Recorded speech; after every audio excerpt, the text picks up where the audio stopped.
Welcome everybody to Monsters and Madness, a Dungeons & Dragons podcast featuring some of the members and friends of the Hawk Cleaver Community.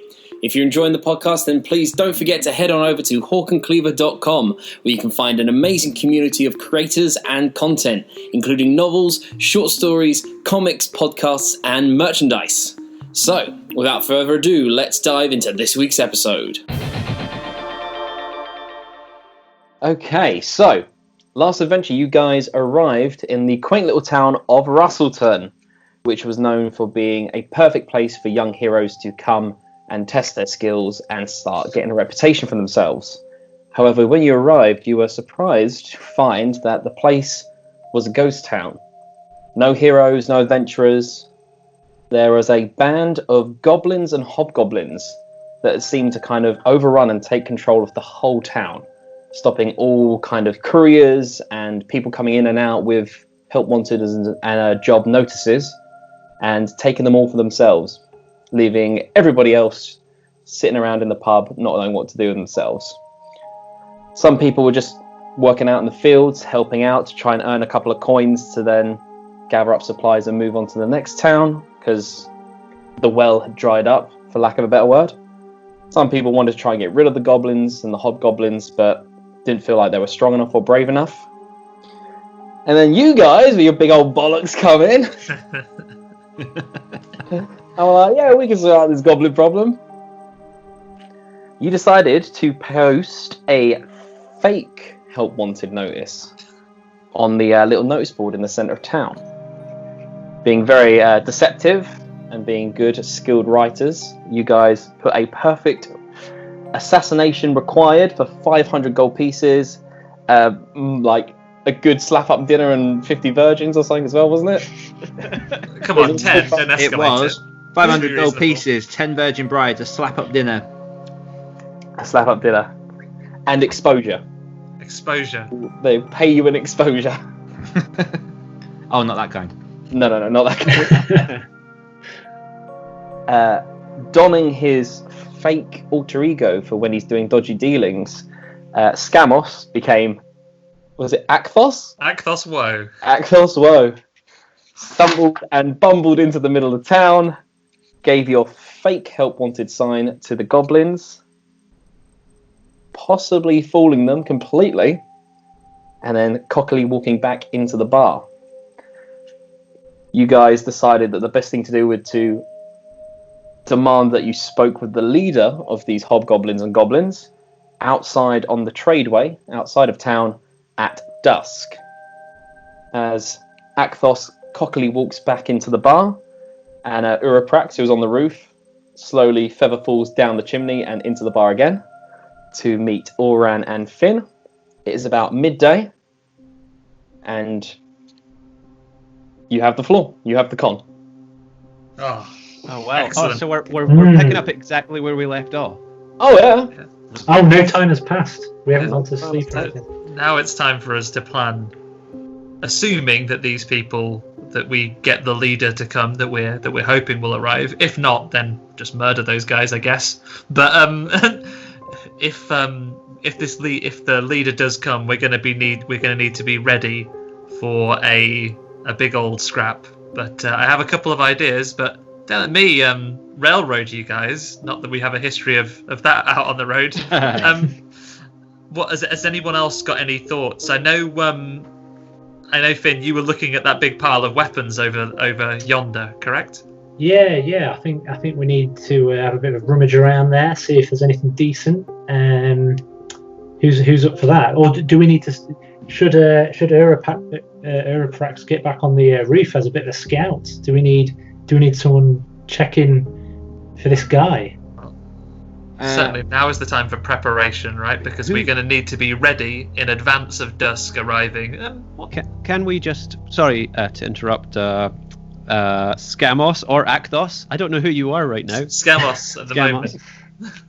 Can we just to kind of set ourselves up, and for the listeners at home, can I just look around the room and be reminded where everyone is, who's doing what? Absolutely. Just so that we've got that. So looking around the bar, Please. You have obviously the trusty barman, who seems to be a man in his mid-50s, human in trait. He's kind of slightly starting to recede. He's got it slightly receding at the sides here, but he's still got a nice kind of slightly chunky set of mutton chops on him. That was the barman Hendrik. The pile of bloodied and battered swords and armour that was previous heroes who tried to tangle with the goblins and hobgoblins is haphazardly and lazily just tossed in the corner. There are 2 other adventuring parties in this tavern with you currently. Both of the parties sitting around board waiting to move on to the next town. The first one, you had Amit, who was the Warforged fighter, the big kind of wooden Iron Man. There was Chen, the Tabaxi, the cat creature. And there was Kenocha, which was the kind of what you could imagine was a cleric. She seemed to have armor, but also had a lot of like ceremonial robes on her. The second party, was also just chilling out and not doing anything in the bar, was Malaquis, who was the dark elf, the drow wizard. There was Brock, the little gnome, who seemed to be wearing nothing but a grass skirt, and John, the fighter, who had some pretty sturdy-looking leather armor, but absolutely no hair on his body at all. He was absolutely completely bald, no eyebrows or anything. I want to find out more about the Warforged still. I feel like if we can make a companion there, that would be a useful fighter to have on our side. I don't really know much about the Warforged. Would it be impolite to just immediately start a fight with him to see what he's capable of? I mean, if you want to do that. I mean, not to metagame, but there are pub brawl mechanics in the books. Oh, wow. There is always the possibility for pub brawls. I mean, I don't know if it would be welcome here. Is that a path you want to take, dwarf? I'm suggesting it to the group. I'm not going to go rogue here. I'm just saying it's an option we could explore. I'm willing to do it if you guys are behind me. I'm wondering if we want to try and secure these guys' allyship in the short term. Maybe as a compromise, you could offer him an arm wrestle. See how you can gauge his strength. A friendly arm wrestle for the price of a drink, perhaps. Pass the time. Yeah. Game of darts if you prefer a test of his skill. I think if he's a Warforged fighter, I think he's going to respect, like, if we can show that we have some skills in that arena. Who has the greatest strength? Mine. Not me. Mine is modest. I have 16. I don't know how big that is. Yours is greater than mine. That's good. Yeah, I don't even. From what you've seen on the road, you reckon Uran Hammerhand is the strongest of you 4. Should I challenge him to an arm wrestle? I will accompany you, because then I can, if I need to, simmer things down with Chen, as I already have a relationship with her. Yeah. You did sweet talk her a little bit last And taught her game. hot cross buns on the loot. Yes, you did that as well, yeah. Keep that positive relationship going, Oroprax. Something I have in mind may require us to see if you can borrow some of her clothes. I'll explain later. For now, enjoy your arm wrestle. I raise an eyebrow at Scamos. And approach? Do we approach them now? Yeah, we approach the table with Amit, Chen, and Kenocha. Mm-hmm. And I what do I say? How do I? I'll introduce you. Okay. This here is my friend Orin Hammerhand. He is accompanying me on my journey. Siri, you do not need to activate now. That was not addressed to you. Thank you. Sorry, I went meta then. I was going to say all 3 of them turn and look to see who this Siri person is. And we have a polite challenge for you if your friend would kindly accept. The Warforged, the wooden Iron Man, as it were, kind of, even though he is a very blank, almost like skull, like a robotic face, no features, almost just completely oval shaped, with circular eyes which seem to just kind of glow this slight bluish hue. Even though it is deadpan, it does kind of, the robot just perk up a little bit at the kind of proposition of an opportunity.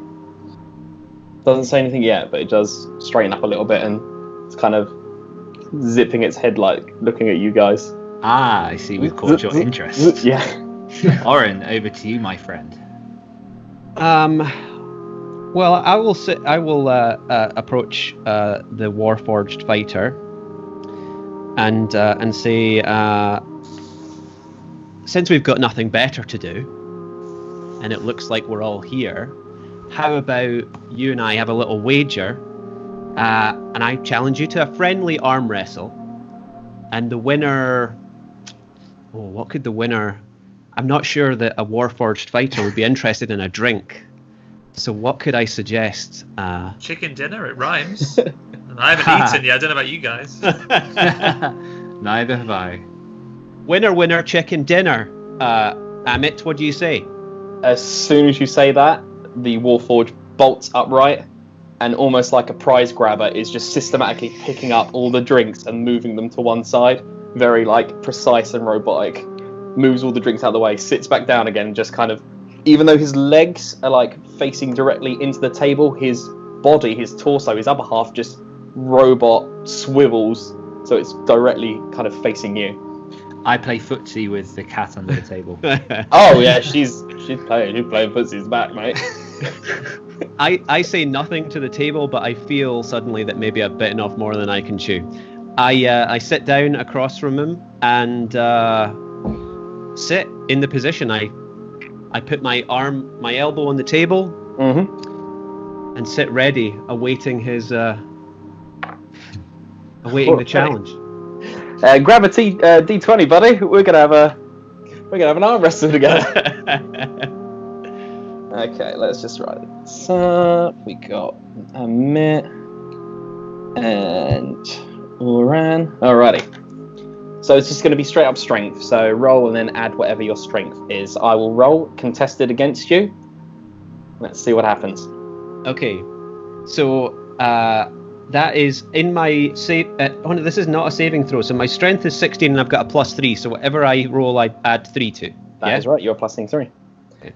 Finn and Scamos, you kind of see the little gnome in the grass skirt and the completely bald human fighter. One of them hands the other one a copper piece. Well, they both put a copper piece on the table, and you can see that the little gnome in the grass skirt points to the robot. I'm feeling quite confident. That was a good first roll. 17 +3, an unnatural 20. Oh, unnatural 20. Oh, I got a 19 +4 from my Warforged. So it's not over yet. It's not over yet. They're locked in, but the Warforged is slightly pushing you over. Roll again. Roll again. Okay. Never been so excited. Yeah, I know. Oh no, this is bad. Okay, 7. 7. Is that with your plus?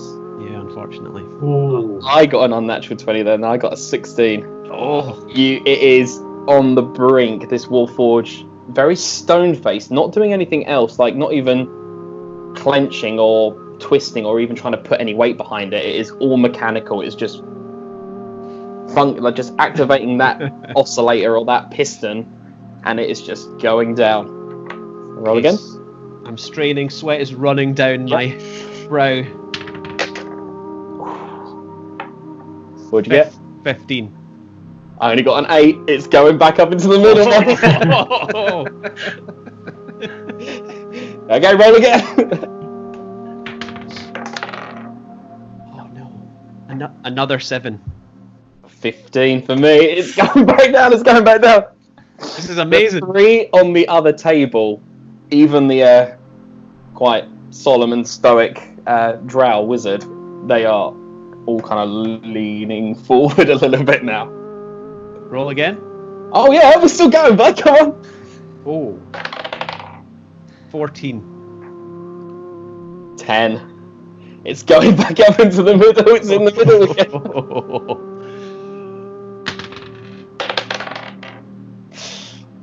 12. I got 10 again. It's now pushing itself back over, and all-round Hammerhand now has it. He's realised that if he puts a bit more, like, just twist ever so slightly, he can put a bit more leverage behind it. It is going down. All-round's got it. Oh, 22. I only got a 19. It's all the way over now to the other side. It's at that moment that this Warforged emit, in some of the gaps where like joints meet balls and sockets, and where the chest plate meets the torso, jets of steam are just kind of popping out, and just Don't break him. eyes, which were blue hue, start to go like more to like a white hot orange. Whoa, this is getting exciting. Activates his rage mode, and he's going to get advantage on these rolls now. Ah, So here we go. 13. I got a natural 20. Ah, It goes all the way over. Just this huge kind of jet of steam just shoots out of his left shoulder. Just goes straight over. ah. And he won. Okay, I'm so out of breath. I don't even say anything. I'm just like, I just fall back in my chair, panting. Your forehead. Yeah. I've been staring deeply into the cat's eyes, and I turn around to Oren and just go, "You win?" I shake my head. The cat doesn't. What's the cat? Chen. Chen doesn't break eye contact with you and just goes, "No, he didn't." You see the little gnome grabs the 2 little copper pieces that were on the table, puts them in his pocket. Kind of feels a little bit good about that. I stand up.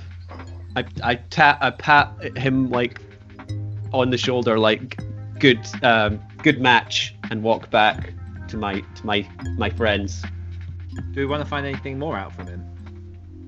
Well, we may do, but I don't think that I'm going to stick around after a defeat like that. So it might be up to you, Dan, to find out more from him. It was an honourable defeat, though. I imagine in a different scenario, if you were extracting prisoners from the jungle, he might have told you they'd been pushing too many pencils after such an exchange like that. Your muscles bulging. I look over at Chen and say, "As an impressive feat of strength, is your friend able to talk?"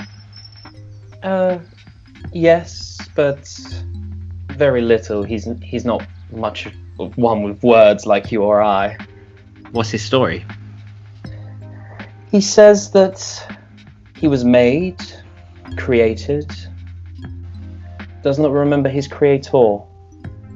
He simply remembers, and every time he closes his eyes, even though he doesn't have eyelids, he sees a golden spire that seems to emanate light.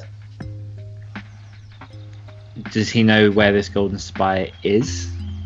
No, he before we met him and we joined together, he had been wandering for millennia, for thousands of years. So he must be quite an impressive fighter in battle. How did you 3 meet? Well, you know, how does anyone Also, meet hi, anyone? lady in ceremonial garb. She's like, hi. She's used to this. Everyone goes to the fucking cat. Like, no one wants to talk to just the random woman, like the human. Everyone wants to go talk to the fucking cat. Well, I've always had a need to discover more about myself and to see what else is in the universe. It can't just be me. I mean, well, maybe it is just me, but everyone needs to know about me. I put out an advertisement for people to cover my back as I travelled and told people my story and sang my songs, and these 2 answered. Mokujin answered. What? Mokujin. That's my petty nickname for the robot man. I thought my references were niche, but I've got Europrax. I know. Yeah, thank you. Someone gets it. What did you offer him in payment in order for him to join you? He sounds like quite a solitary figure to want to team up with 2 beautiful ladies such as yourself. The female just is like, yeah, sure. I'll get you, don't worry. I get them all in the end. Yeah. You notice Chen's tail is it's going places. It's not just lying there on the side of the table. It's flapping about. She's happy. She's having a good time.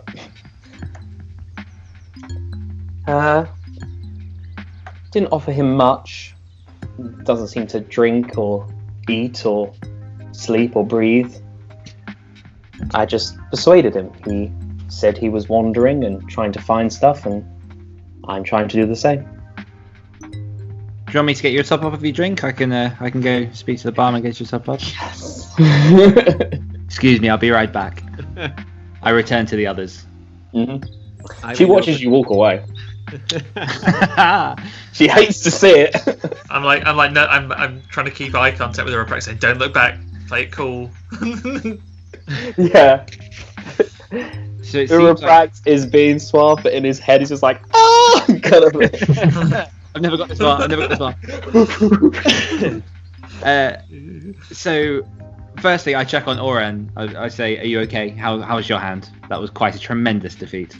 Yeah, I'm massaging my biceps and saying, he's a worthy adversary. He is, and he sounds like he's quite tight in with those other ladies, and I think I've made some kind of impression so that if we need them, potentially they might be on our side. But I've forgotten what it was she wanted to drink. Shit. Barman, your finest drink, please. What, finest? Finest. Uh-oh. I mean, I got a bottle of elven wine, but that's like 10 gold. You got 10 gold on you? I guess at this point I'm kind of stunk in, so yeah, sure. Oren spits his drink all over the table at this point. Don't waste it. We ain't burn any more. Yeah. Slaps him. As you spit your drink all over the bar, Hendrik the barman just kind of puts a thumbs up. He's like, "Thanks, dwarf. Cool. Good." He will retrieve a very, very dusty bottle, very dark green. You can't see inside. Can I get a gold piece knocked off for it being dusty and dirty for the display model? Hendrik looks at you and goes, "The reason it's 10 fucking gold is because it is dusty." Can I try? Where have you been? I've got quite good charisma. You know what? Yeah, you do. Go on then. It's gonna be high. I'm not gonna let you off. It's gonna be high. Right. Unnatural 20. Okay. Hendrik just kind of looks at you. And he looks over like the other people that are in the bar at the moment. He kind of leans in, like almost so you're cheek to cheek, so he kind of whispers to you and you can't hear him and no one else can hear you. And he goes, "Alright, I'll give it to you for 8, but if you do get with that cat thing over there, you got to tell me what happened." You can guarantee I'm going to tell everyone what happened. Alright, cool. You. Write it down. Write a poem about it or something. Oh, yes. Yeah. Okay. Yeah. I'll contact my friend E.L. James. Okay, well, not. You've probably got like 1 and a bit coppers left. Like maybe 1 gold piece and a couple of. I had 14 gold pieces. Oh, you had 14. Excellent. All right. Then I got 6. How have you got 14? I've only got 10. My character started with 15. Yeah, it all depends on the background and where you come from. Where you come from and where you go. I uncork the bottle. I swig a bit myself before just adding a dash into all of my gentleman's glasses. Mm-hmm. And then I swander over to Chen and leave the bottle with her with a wink and a flourish and return back to the gentleman. She's flustered. She is a little bit beside herself. You can see her, like, her little paw is like fanning. Can you believe I'm single? Yeah, don't ruin this for me. This is my only outlet right now. I'm starting to fall for you, Dan. Well, you've always had my heart. since we met a day ago. Oh, maybe almost 2 now. Yeah. Day and a half, and we're already falling for the bard.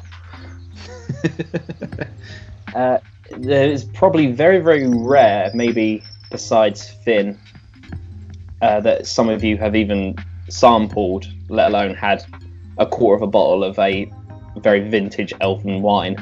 Obviously Finn excluded because he used to run and help with his parents' bar. But this stuff is delicious, very rich, almost has like a grassy kind of aroma to it. It's almost like fresh cut grass. So delicious for wine as opposed to delicious then, right? Yes. Have a little sip and like swill it around my mouth, do my best impression of trying to really take it in. I take the aroma, swallow the drink and go, yep, this is wine. It's definitely wine. I hold my quarter of the bottle up. I say, let's just drink this like men. Cheers, guys. Cheers. And drink. I'm Jonathan.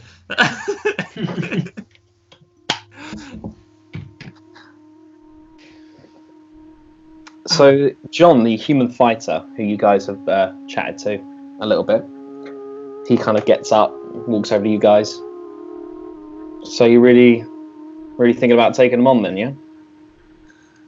Been toying with it, John. I've been toying with it. Actually, when I say toying with it, I mean I put things into motion which will force a confrontation whether we're ready or not. So, we are planning on doing something about this.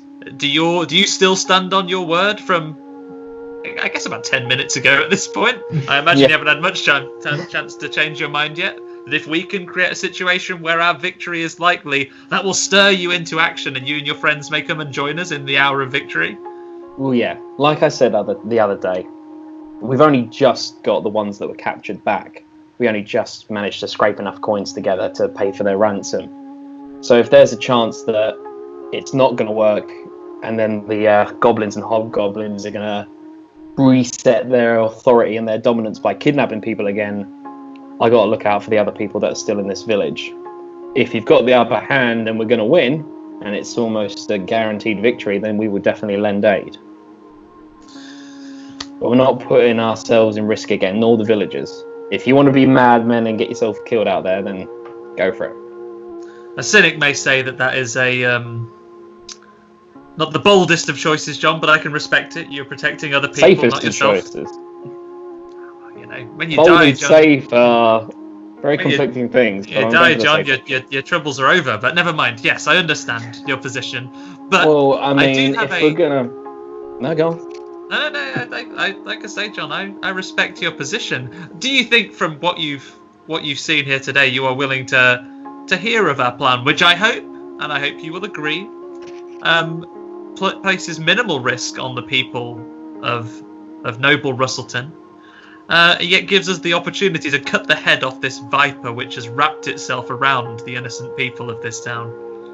I lean in towards Oren and say, you couldn't have just beaten him in the arm wrestle. That would have made a much stronger case right now. Well, look, seeing as your dwarven friend over there couldn't even beat nuts and bolts, but none of us could, let's be honest. You weren't here the other day when I challenged him.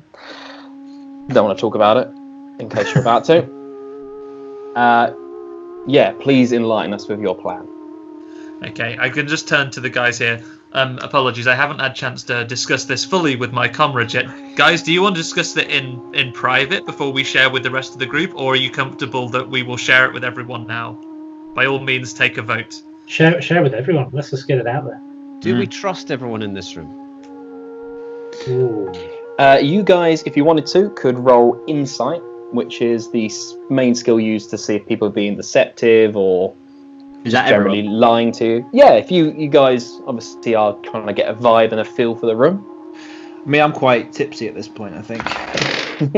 I just rolled Drunk on love. rolled a natural 20 on that one. And Natural 20. do I have anything that I add to that? 11 What do I roll for me. for insight?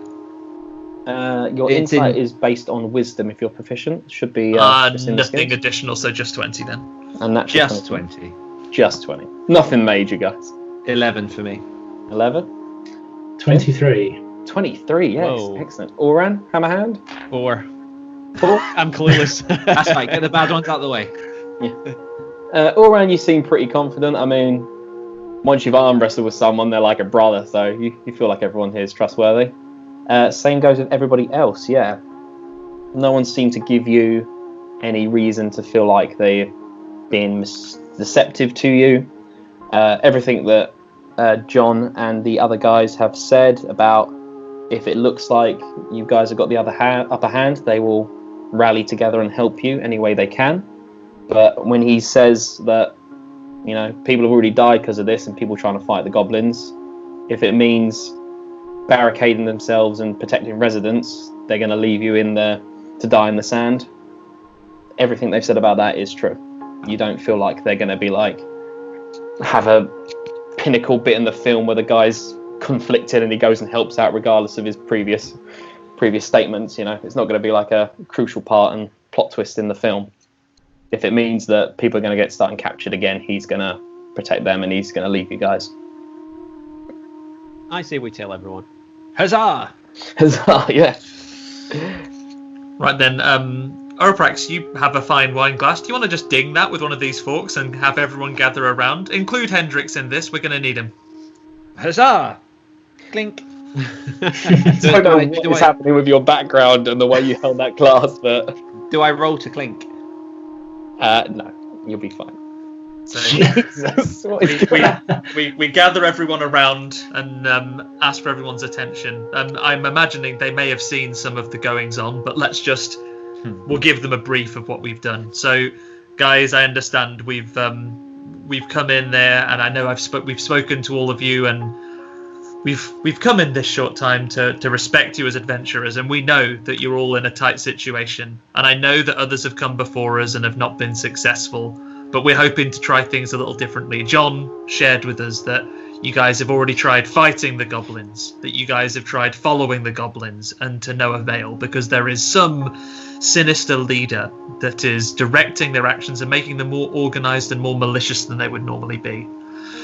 What we have proposed to do is find a way to draw that individual out so we can, as I mentioned to Jonathan, if you heard, quite a nice metaphor, cut the head off this snake and release this town from its grip. Now, to do that, what we have done is come up with a fake job that we managed to pass off to the goblins and have advised of a meeting away from the town out by the tradeway at dusk, so just in a few short hours. Our intention there is to try and lure a situation where we can potentially, away from the majority of this leader's forces, I'm not anticipating he'll come alone. We should have specified that, really, but forget about it for now. We're hoping to draw this leader out away from the safety of his hidey hole, and then we can engineer a situation where we can get him vulnerable, away from the town and away from many witnesses, and we can free you of this burden. Now, don't get me wrong. I'm not just implying that we call them out there and fall in on this guy as soon as he comes in. I'm thinking we try and draw him very close until we can see the very pink of the softest part of whatever anatomy he has as a whatever creature, or she, let's not gender this.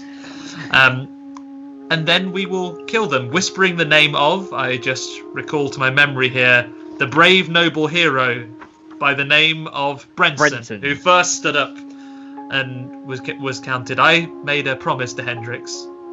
Hendrix puts his hand up. Brenton wasn't the hero. He was the old guy that lived by the seafront, and they just slaughtered him to prove a point. He didn't stand up. They just killed him. Didn't you mention he had the boldness to stand up? No. They dragged him out in the middle of the square and slaughtered him to prove a point that they meant business. He was an old man. He's still a hero. You do it in the memory of Brenton. Well, he seemed brave to the bitter end, but I mean, sorry. Nevertheless, you're one step away from having a flag fluttering behind you. But please carry on. Nevertheless, his sacrifice will not be vain. He spilled blood for this town, willingly or otherwise. Okay, we can work with that. That sacrifice was not in vain. Yeah, sure. Yeah. I agree with that. And as far as any of you told me, you liked the old man, right? You came in here Yeah, regularly, paid his tab. Yeah, he's a nice guy. That's why none of us have done anything, because we don't want it to happen again to someone else that we also like. But carry on. Anyway, so You're rallying the troops. Please continue. we want to play to all of our strengths here. As you'll have seen, our friend Oren didn't quite have the strength to put aside a robot specifically designed for fighting. Amit has great strength, and I still saw a fighter that managed to hold him and not lose immediately. So we know we have strength in our side. We've already fought battles on the road to get here, and we have plans to really drive this when we get here. Because of course, when this felon comes to answer this call at dusk, he won't necessarily be meeting adventurers that want to challenge him straight away. No, he will first have a conversation with the job poster, the unscrupulous and ruthless person who's looking for an assassin for hire, the extravagant and incredibly wealthy Arkham von Leibniz. A brewery owner who wants to buy out land from one of his business rivals, who's refusing to sell, so he's going to want this brute to go and take him out. Now, Arkham von Leibniz is a very well connected, type of person. You wouldn't want to mess with this guy. He dresses in fine, extravagant clothes, has beautiful bronze scales, as I recall, as well. And I glance over to Oraprax there. I raise an eyebrow as if questioning this sudden motive. I'm proposing, Oraprax, that you pose as the job poster, and when the felon arrives, we're going to goad him into taking this. We're going to goad him into taking this job. Now, I'd like you to be very arrogant, very dismissive of this, and really ask him, because originally you were meant to be posting this job to attract the most ruthless mercenaries from all around, and you were hoping to stage a little bit of a tournament, even to see who was going to be the roughest, toughest guy. So if he wants to prove his strength and slit the throat of one of his goblins that he likes the least that he's wanted to bring along with him, then so be it. I'm talking about anything we can do to thin out those numbers. Other things we can do to thin out those numbers, if you happen to have a very empty bottle of an expensive looking wine that you were hoping to toast with, I'm not above having that on the table put aside with us, filled with whatever Hendrix used to clean the pipes out around here as well. If I can, basically, we can pan this out as we get there, and we can have contingencies upon contingencies. I'm hoping what we do is we lure the guy out, we get him to thin his numbers out with some infighting where possible, possibly poison him if the opportunity arises, and then stab anyone else to death that's left over. Now, what I'm asking of the rest of you guys, as far as if you're comfortable, is to come along with us, watch from the safety of whatever safe distance you're willing to hide, and when it goes down, if you think that you have the chance to aid us and you can do so without throwing your lives away, then come and help me. But you know what?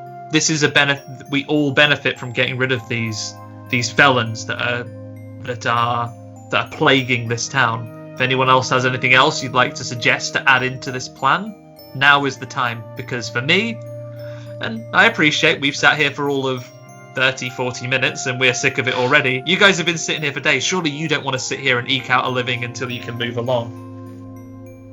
We're not shy of the dirty work, guys. If you have anything to add to this plan, now is the time. Can you repeat my proposed name? Arkham von Leibniz. In a distant future, there'll be a delicious and quite premium chocolate biscuit named after you. But for now, you're a ruthless brewery owner. Quite rich, which means you may need some quite fancy silks to wear. Do you know anyone who you could borrow some fancy and colourful, extravagant silks from in this bar? Lady. Throughout this speech that Scamos has been doing, Chen has made it her sole purpose to shimmy and make her way around, so she's now standing next to you, Uraprax, like in this kind of huddle semicircle thing that you guys have got going on at the moment. Who has rich clothing apart from the lady? I mean, she has bright colours, right? So this is what I need. Just if you have a disguise, I'm just looking for what you can accent it a little bit, just to really carry off the ruse. You do have a crown as well. And you have a crown. I do have a crown. And I have a scarf. But I'm wondering whether you'd be willing to depart with your scarf. For this cause, I will. My God. Oh my Finally, god. a role worthy of my talents. We point out this. Our friend here has been incredibly attached to this finely crafted scarf. If he is willing to sacrifice his wearing of this, then I'd ask you to look in your own hearts and think what you'd be willing to give to free this town. I lean in towards Chen and I whisper, I need your clothes.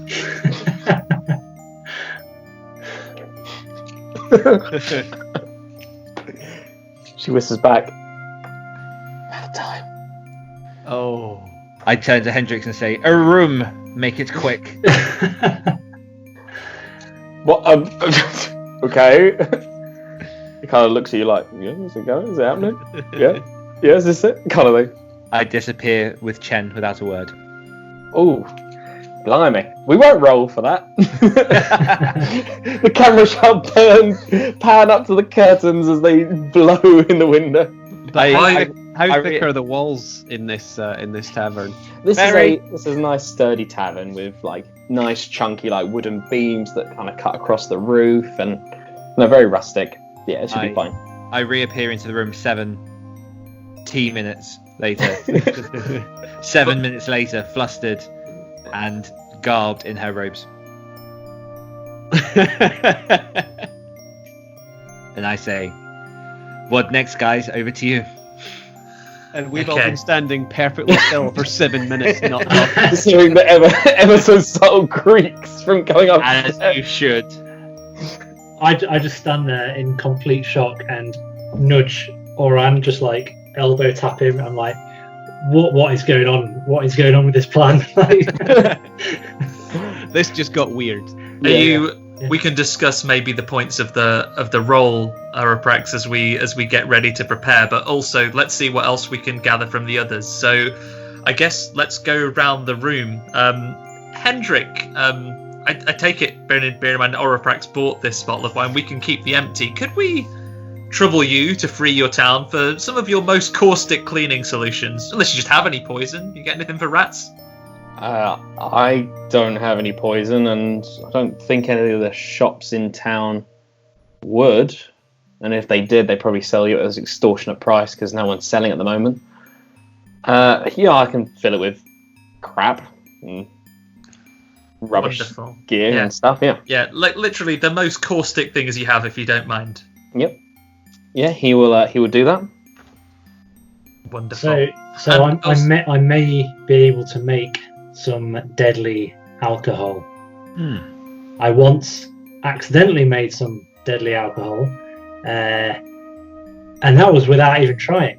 So if I tried, I could possibly do it. I could conjure some up if we really think going down this road, whether we want to try and toast with this guy and get him to drink this stuff. If he refuses the toast, I mean, contingencies, guys. It's all about contingencies. If at some point he refuses to take the toast, note that our person that we have who's potentially going to be toasting him is the member of our party who can resist poison, hopefully at least long enough to spit it into his eyes. Okay.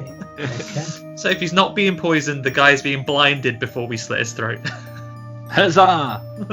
Huzzah indeed. Murder. So I guess the other thing, I know they're not really his, but could we get Hendrik's nod of approval if we, and any of the others that eventually may choose to join us, we have a rifle through that pile of discarded weapons, see if there's anything that'll help us with the killing?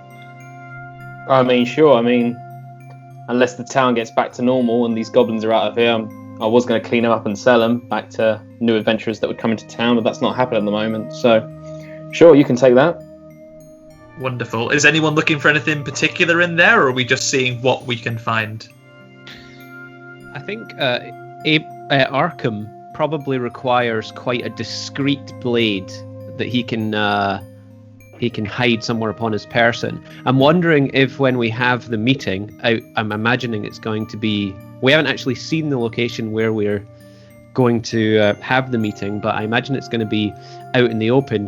Would Arkham von Leibniz have like a bodyguard so that he? I'd imagine someone as important as Arkham von Leibniz would at least have a bodyguard with him, and he would probably not be would not be traveling without his humble and completely non-threatening General Dogsbody, who he sends out to post jobs. That's right. Your friend and mine, Akthos Woe. I'm sure he was around here skulking around the back somewhere. I can probably see if he's around. Wow. And we'll also, that's a couple of people who we can get close here. I'm hoping we can convince some others to come and hide quite close by as well for when the time comes. We'll come round those as well. And I also was thinking, bearing in mind, I don't want to account for this because one would not wish to be presumptuous, but we are meeting near the woods at the side of the tradesway, so maybe when we get there early I may just touch a tree and ask for our good and erstwhile companion El Morris if she can watch over us, and maybe if she is in any position to send us any aid when the time comes, then that's something we would greatly receive. So remind me, guys, if with everything else gone we forget, remind me to touch a tree and have a little word if we can when we arrive as well, just to whisper out to the forest to see if there's anything else we can have, even if all she can offer us is a warning, or maybe an owl to peck someone's eyes out. I'd take that. Like any aid and any allies we can get here are going to be very useful to us. We don't know what's going to turn up and how they're going to respond to any of our plans, so if things go south I want to give us the best chance that we can. Oh yes, I would like a dagger. Dip it in the poison that he's making. I could just lick it. Yeah, that's true. All right. Okay, so we got some wheels turning and stuff. Finn. Yes. Hendrik will kind of look to you and go like, okay, so should we go make some poison then, or? All I need is a couple of pint glasses and the worst bottle of alcohol you have. Sure. Behind the bar, there is 2 doors. He takes you through one of them into like the storagey area where there are some kegs, some empty kind of tankards and mugs. Having a quick glance around, you notice that was his only old, green, dusty bottle of wine. So it seems like he needs to call in some favours to get another one of them.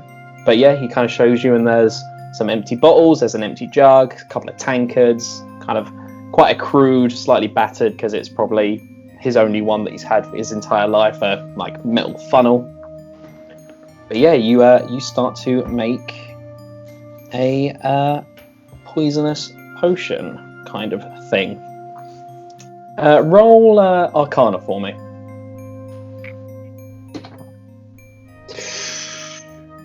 It's not gone well, guys. It's not gone well. But then again, it didn't go well last time, and so I have 6 in total. 6 in total. Cool. Bit of a disaster, but this is how it went last time. Yeah, Finn, you start to get to work. Start pulling out some of your own kind of vials and potions. There are certain elements of ingredients that you use in your spellcasting, and you start to get to work. You kind of a bit of this and a bit of that, and trying to recall what you did last time on that fateful night at the tavern. Kind of mind starts to wander a little bit and drift. You kind of remember being younger, slightly more lanky and gangly, and kind of growing into your elven body, and you kind of remember quiet nights, kind of opening doors into your dad's study and seeing him kind of hunkered over the desk, head in his hands, trying to crunch numbers that seem to be getting smaller and smaller, and you remember the kind of need to and want to help your dad.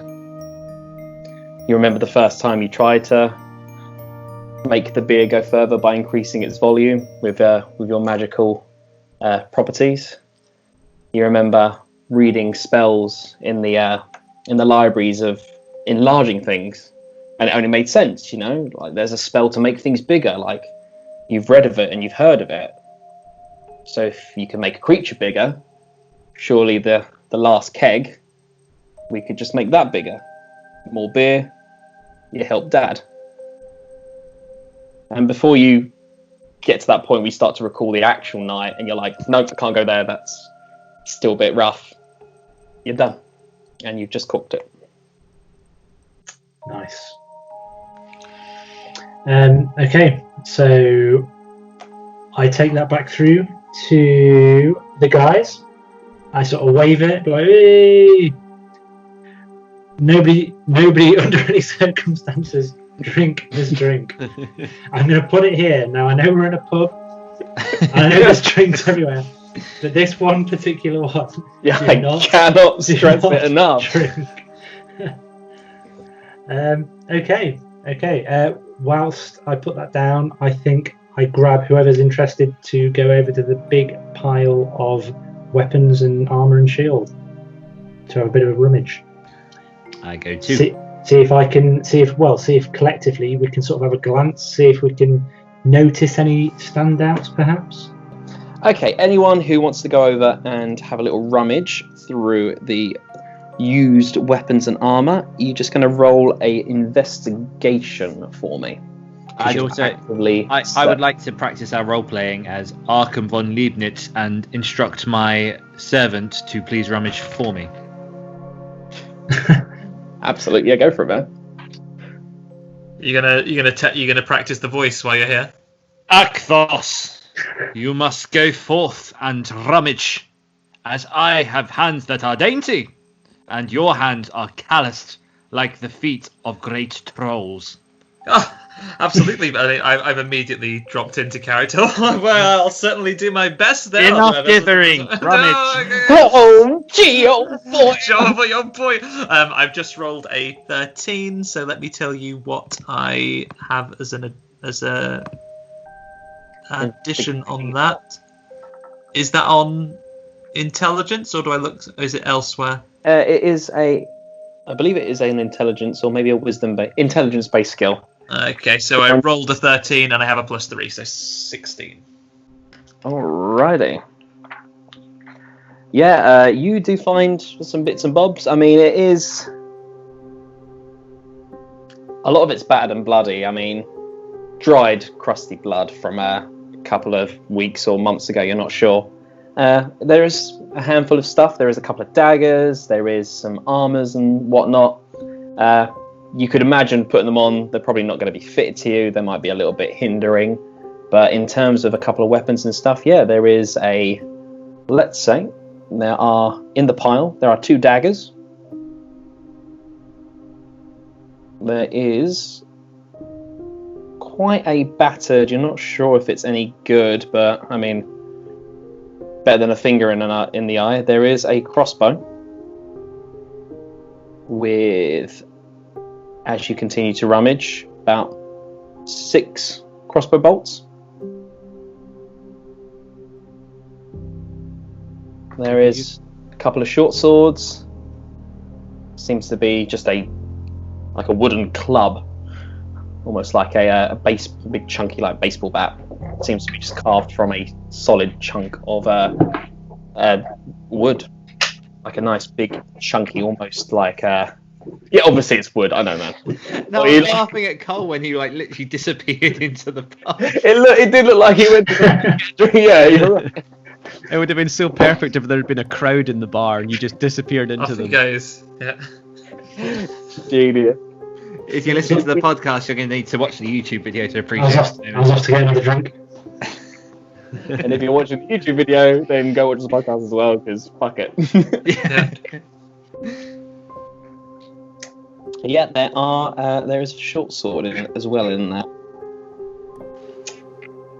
Okay, so beside my spells and stuff, I only have a very small dagger on me. Mhm. Is it worth either taking or replacing that with anything better, perhaps? Do you have any proficiency? Could you use a crossbow? Would you be comfortable using one?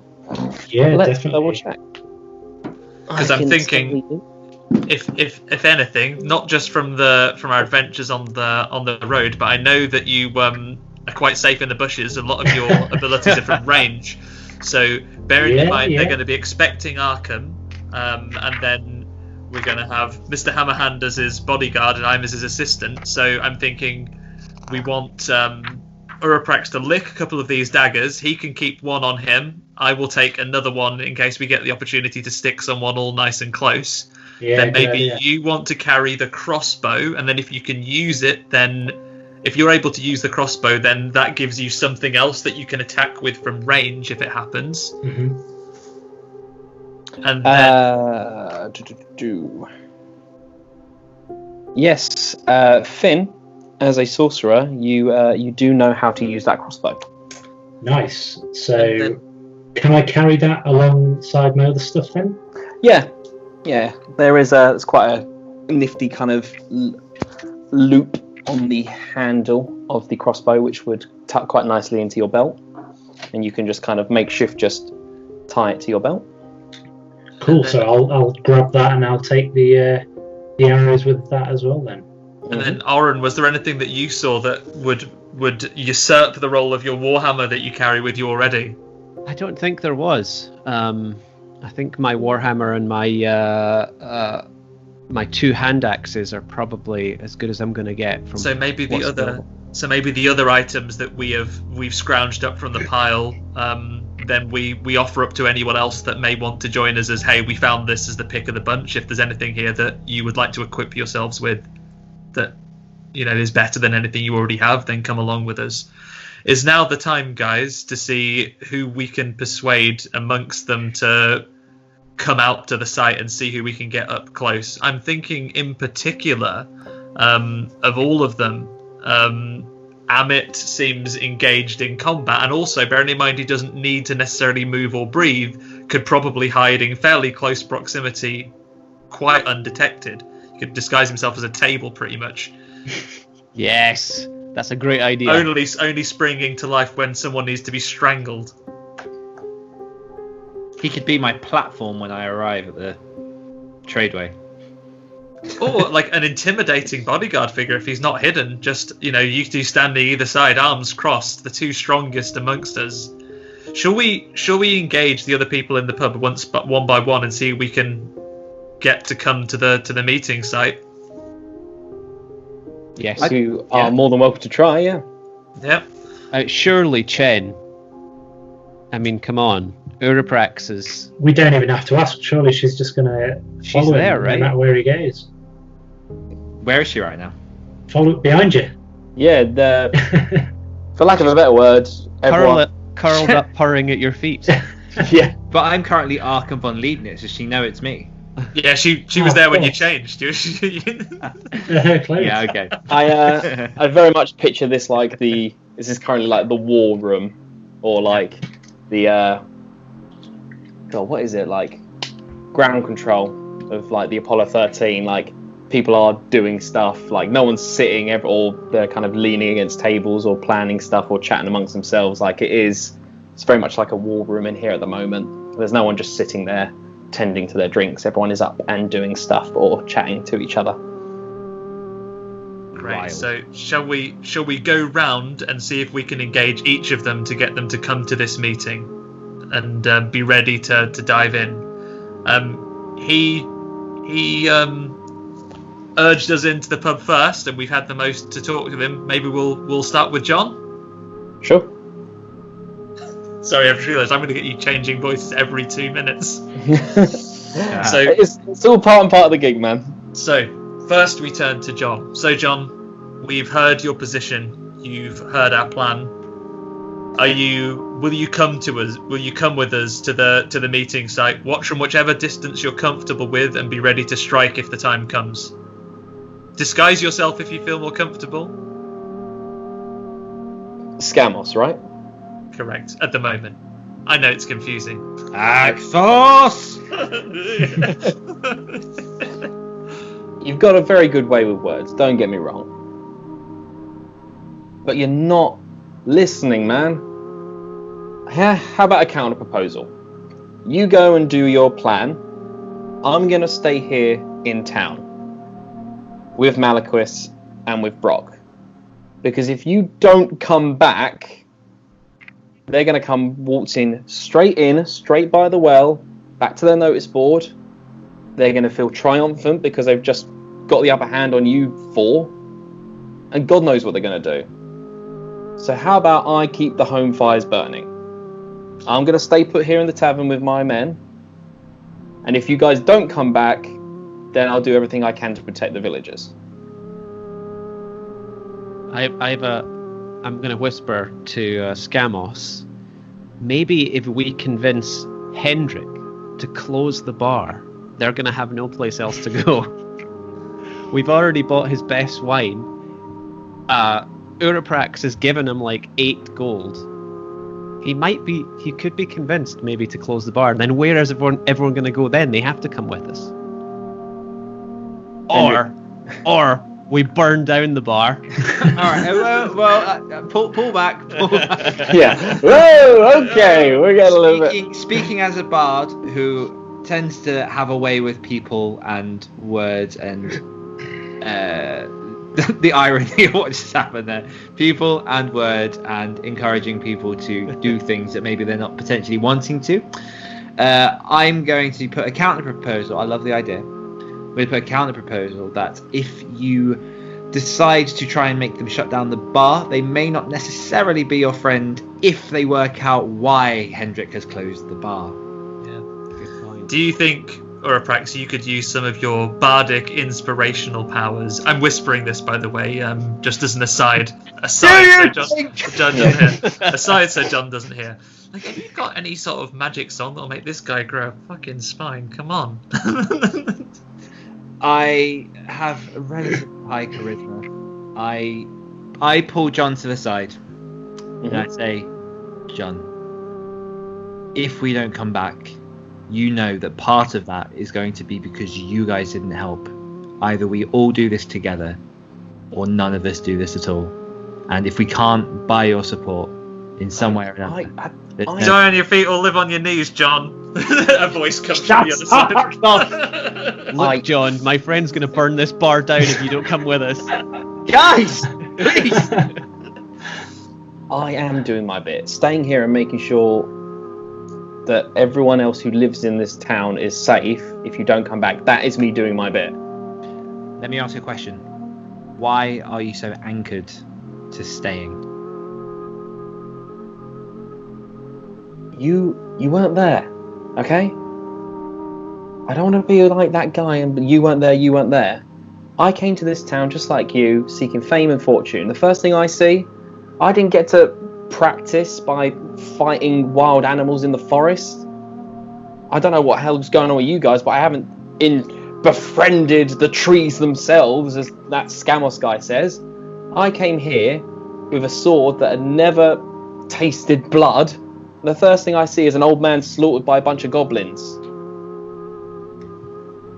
Innocent women, children and men getting kidnapped, and God knows what happened to them in those goblins, in those wherever they're hiding.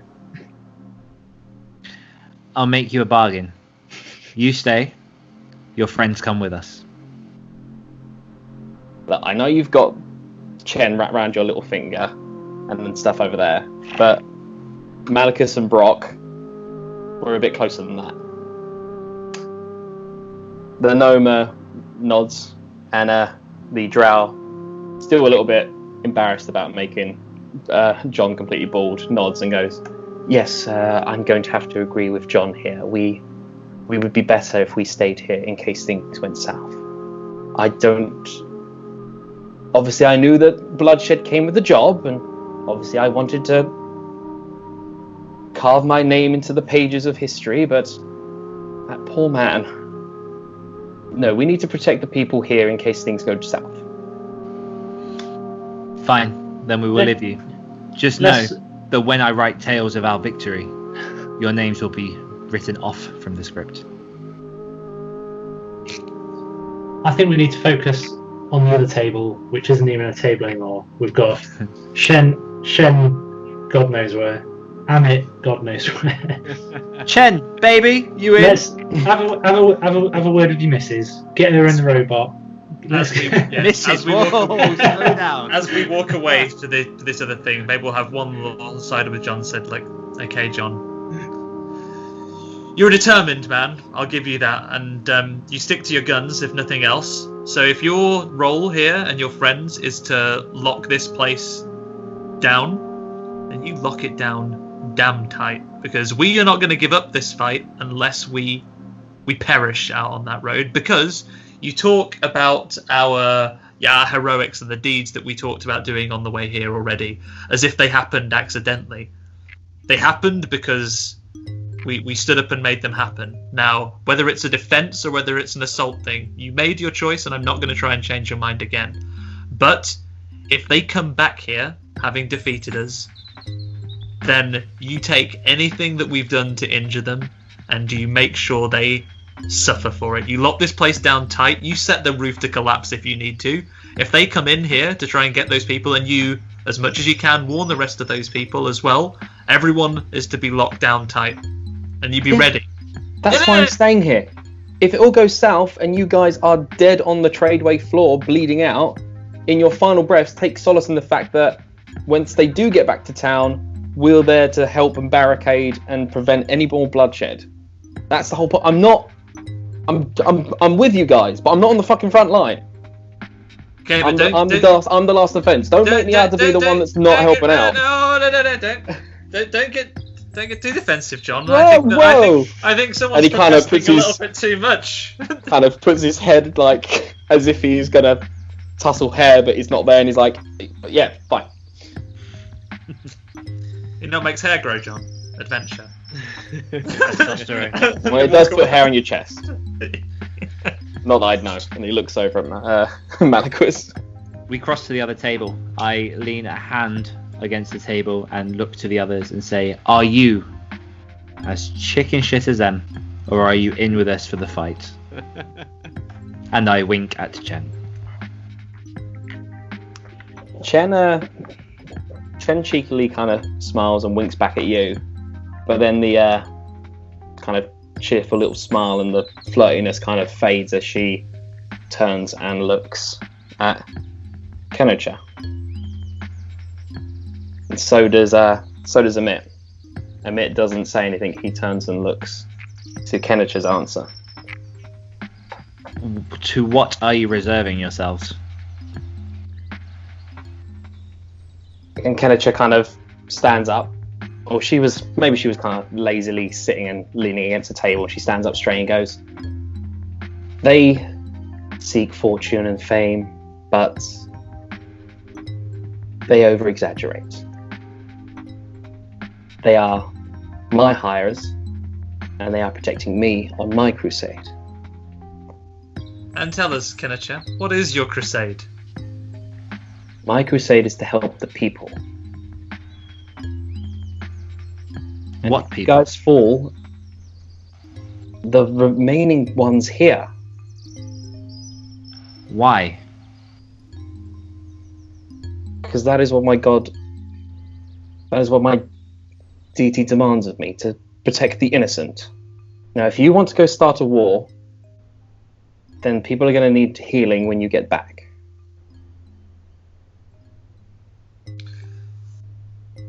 Kenocha, I know you are driven by your faith and the will to protect people. It's true that we do not aim to start a war. We aim to break the chains of oppression which have fallen upon this town. Right now, these people live as little more than slaves, prisoners to these goblins and the hobgoblins here. Now, to keep them in that state requires action. And I'm sure any deity, apart from the bad ones that we want nothing to do with, thank you very much, they would, I imagine, look down upon oppression as much as they would physical pain. The suffering that these people are going through every day, the life choked out of this once bustling town. Now, I'm not asking you to take a knife in hand and be ready to stick it in these goblins when they come. I'm asking you to be nearby, and should the time come to it where you can, whatever a non-meta term is for buff our stats from the safety of a hidden location, or to heal us in battle. Can you do that for us and allow your friends who are more laden towards battle to lend aid in that if should the time come? Now, when we go out there and we confront these fiends, we're not about to shout before the point of victory that, hey, it's us from the Winged Horse, we are here to defeat you. As far as we know, as far as these people will know when we present ourselves, we are completely unconnected individuals that they've never seen from Arkham von Leibniz, a powerful and unscrupulous businessman. There is no connection to the Winged Horse that will necessarily lead them back here. I don't ask you to come and put yourself in harm's way. I ask you to step outside of the doors of this pub where people have been trapped and have been cowering, and to be in a position where you can help us if we need it. She goes, I will help where I can. However, though you don't want to start a war, violence is coming. I sense that. And maybe you don't want to call it a war, but in any battle there is always casualties. I will help any way I can, but I will stay here to provide aid if people are injured. I tug at Scamos's sleeve and just say, I think we're getting nowhere with this, man. They're set. We've come this far as a four.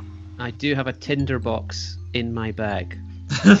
Oh, well, why didn't you say so, David? You buried the lead. Yeah, I don't think we're getting anywhere with these guys. I think they are set to stay here, and we may have to go this one without We may them. have to go alone. We have our plans at very least, gentlemen. If you're still convinced, then we can do it. Again, we'll have some parting words with our other friends here. I'll look at her and ask one more time. Pray on this. Pray on it well, and see if your god will send you a message. Do you feel like you've done enough in this case? Don't answer now. Asking God. Do you feel that you could live with yourself if you had done enough when you had the opportunity to do something meaningful? When we talk about going into this battle, the very reason we've gone out with this plan is to minimize the loss of bloodshed. You know goblins. You know that they are not as organized as this band we have here. If we take this opportunity to rid the organizing force which is blighting this society, then we can minimize the bloodshed. Without the leadership behind them, even goblins that don't fight us today will scatter and go back to their usual goblin-y, sometimes quite cute mischief. Chasing them chickens around. The farmer comes out, he's shaking his fist. That's another story for another time. Just think about it. She starts to get a little bit frustrated. You can see a bit of a scowl kind of coming across her brow. She kind of turns and nods to Amit and Chen, and they almost military-like clockwork. They start to clear 2 tables and start to put them together. Chen runs up and grabs blankets and stuff from the room that she was previously in with Uraprax, and it's almost like they start setting up a little med bay. She turns to you, Scamos, and she goes, my actions, my steps I take, my decisions are all passed down to me from the heavens. Now you are good with words, but I will not let a little... And she kind of looks at your horns and your demonic-like tail. I will not let strangers deter me from my path. Before you go, bring your friends to me, and I will do everything I can to aid them. And that is all. And then she too goes over to Amit and Chen. She starts setting up what looks like a medical bay. She took 2 tables and put them together, ready for a bed-like. And this has already happened before in this village, obviously. So Hendrik doesn't stop her from doing this. He, if anything, he goes and starts getting fresh, clean water in Very jugs well. and stuff. Gentlemen, I think you're right. We're not going to lure anyone out to help us in the field. Maybe then one last request. If we're happy to have healing, I know that none of us have particular skills in healing. None of us can cast any healing spells. Do any of us have any healing items on them? Maybe we can ask the guys if they can lend us some meager supplies in case we need to do some field medicine out there. Mm-hmm. Sounds good. Kenicha says, like, we have nothing left as of the previous attack, but come to me before you go. Okay. And I will speak more of this. I catch Chen's eyes as if just to say one more time, like, last chance. You get the feeling she wants to, but she, from what you gather now, she is a hired hand from this Kenicha, and she's got to do what Kenicha says. I'd hire her hand again. Hey! Way! There it is! There's the joke! Thank you, good night, everybody! Should we set out to discover what the tradeway setup is? I think Is there anything else you guys want to do to prepare before we go? We're all well rested. If there's nothing else to do here, All good. then let's speak to Kenicha and see what she can offer us, as she said before they went, and then we'll get on our way. Looks like John is taking some of the other tables and chairs, and it looks like he's starting to barricade windows. At least they're doing it. I was worried they were just going to sit in here, you know. Drink. So you go back over to Kenicha. Yes. Yep. So we're about to head out on the road. You asked us to come and speak to you before we headed out. Mm-hmm. She doesn't make eye contact with you. Like, she's kind of made her point clear, and seems like kind of she's in the more of the here we go again, more people are going to get killed, and as it's got to be. She pulls out just a small piece of white cloth, probably only a couple of inches long, about maybe 4 inches long. She kind of wraps it around her hand, almost like wrapping a fist ready to put into a boxing glove.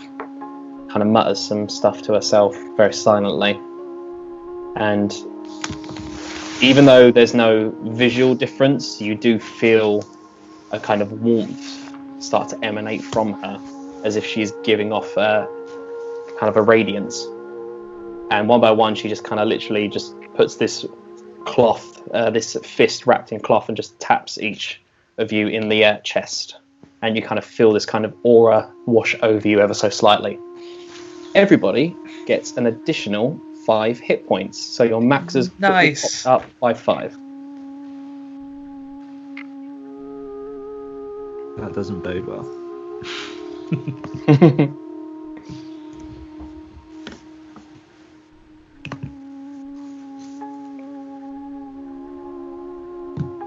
Yep. So everyone put your maximum hit points and your current hit points all get boosted up by 5. John is bolstering. He's putting tables and chairs by doors and windows just in case. And he turns to you guys and goes, "So, when did you say you meet in dusk, was it? Correct. On the tradeway?" Just near the tradeway, right? Just off the tradeway. Right, okay. And what are you going to do about the goblins on the tradeway?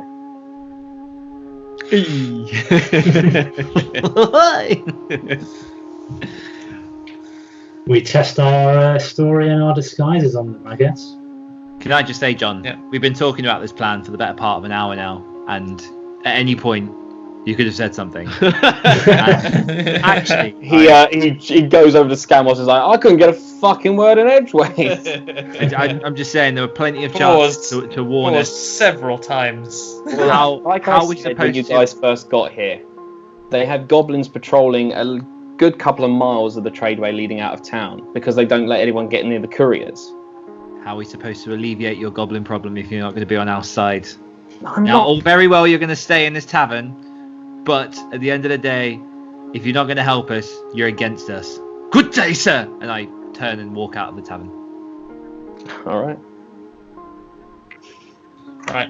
We'll talk about this in private when we're all outside. We'll come up with our own plan. Under my pick breath, up- I say I wanted to burn the place down as I walk out the door. So as we've gone out the doors, we're like, "Ugh, it's so easy to be a critic, isn't it? Fucking John." John. It's not even a cool D&D name, John. Oh, it's got like 3 N's Hey. on the end of it. There we go. It's like JOHNNNN. Okay. So I casually grab the suspect alcohol off the bar, shove it into my bag, like, sorry about that, guys. Wish as well, and then I just sort of walk out. Whereas we're all getting out, so our approach is like, "Gone, good day, sir." I'm muttering about the racist cleric. Awfully sorry. Thank you for your hospitality. Apologies for my friends. Fantastic chicken. So you've probably been in there a good few hours, kind of planning, discussing, chatting amongst yourselves. So I'd say it was probably 3, maybe 4 o'clock. The sun is starting to set. But yeah, you step out of the winged horse, as clear as ever. About 2 hobgoblins and a smattering of normal goblins are still at the notice board. Again, not interacting with you, but they do clock you. And they do just keep an eye on what you are doing. We need to avoid these and just. I think we just make our way, which I'm assuming is in the opposite direction towards the tradeway, our meeting place. Yeah, so if you imagine the... actually, I've got a little picture of it here. So, there's the winged horse that you've just stepped out of. You've got the well in the middle, and then downwards here is like the pathway that leads out of town. There's a little chapel on that side, and up there is the notice board, as you can see. Oh, So if guys, you we didn't step out, explore you the have- chapel at all. Hey Finn, as we're stepping out, do you want to use your whispered voice behind them to have them turn the other way, and then we'll walk in the opposite direction? I think we can just. I think our disguises are good. Our stories good. These goblins don't seem to be harassing anyone. Whispering to them last time was a complete disaster. I think we just need to stick to our story and just sort of carry on our way here. Okay, let's go along. Now remember, so are we, in terms of change, so you are fully dressed as Arkham already, right? Yeah, I've just realised that Chen doesn't have any clothes right now. She's Well, naked. Her, for lack of a better word, her magical coat of many colours. That was her armour, so to speak. So she is currently in just like basic a tunic, as it were, just a basic kind of shirt and trousers gig. I had to You get through have- a lot of layers. Should we walk and investigate the tradeway? Yes. Yeah, let's head to the tradeway, to our defined meeting spot, which we didn't Huzzah! have coordinates for, but we know, right? Mhm. Onward and upward. The tradeway is a solid, not dead straight, but it is a single road. So regardless, they would eventually bump into you, or you would eventually bump into them if they were to meet you along the tradeway. Right, so let's go to the place where we've chosen our site. We want a site that's got somewhere where we have some trees and bushes nearby, so Finn can take cover in there and stay hidden, and then the rest of us will pose as Arkham's bodyguard and blithering assistant. All right. As we do that, as you start to walk down the tradeway for about 10 minutes or so, just to make sure you're slightly out of town, what is everyone's passive perception? So what you're going to do is you're going to just take 10 plus your perception. Okay. Passive perception. 11. Okay, 11. 11. Just 10. Just 10. Finn, what is your passive perception? So just 10 plus your perception. Oh, so 15. 15, all right, good to know. Damn. Oh. All right. As you start to make your way, Finn, you hear and spot a kind of slight rustling in one of the bushes. You're not sure if it's the goblins which are staking out and keeping an eye on the tradeway for couriers, but if you were a gambling man, you'd probably put a bit of money on that.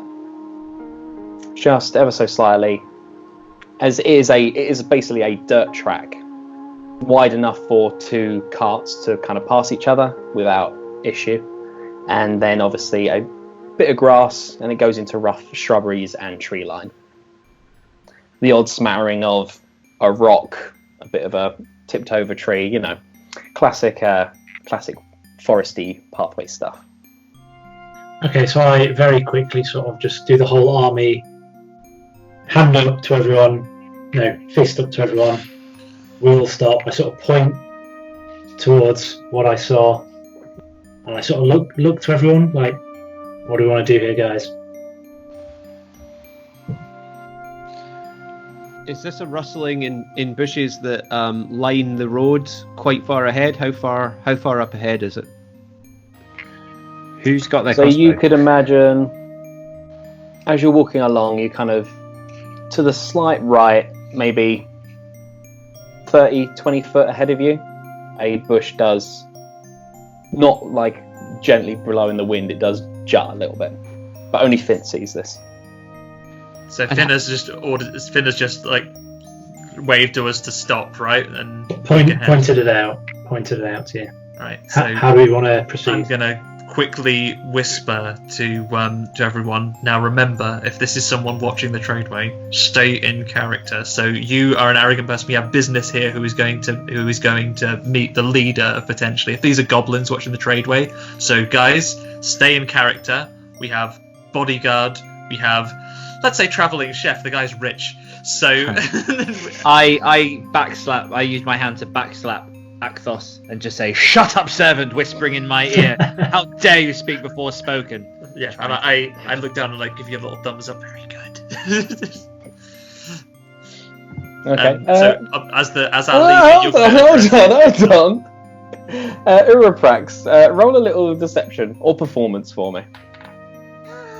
Natural 20. Plus bonuses. Yeah, that's fine. Just in case I roll something really good. Plus 5 performance, so 25. 25. Good to know. What a performance! So I guess we keep walking, right?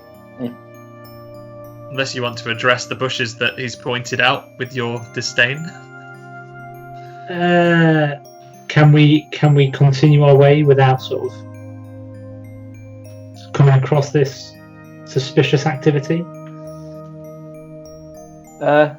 Again, it's only a rustling in the bushes. You're not 100% sure it is a goblin, but even you were impressed by that slap. So if it was a goblin, they'd probably taken the bait.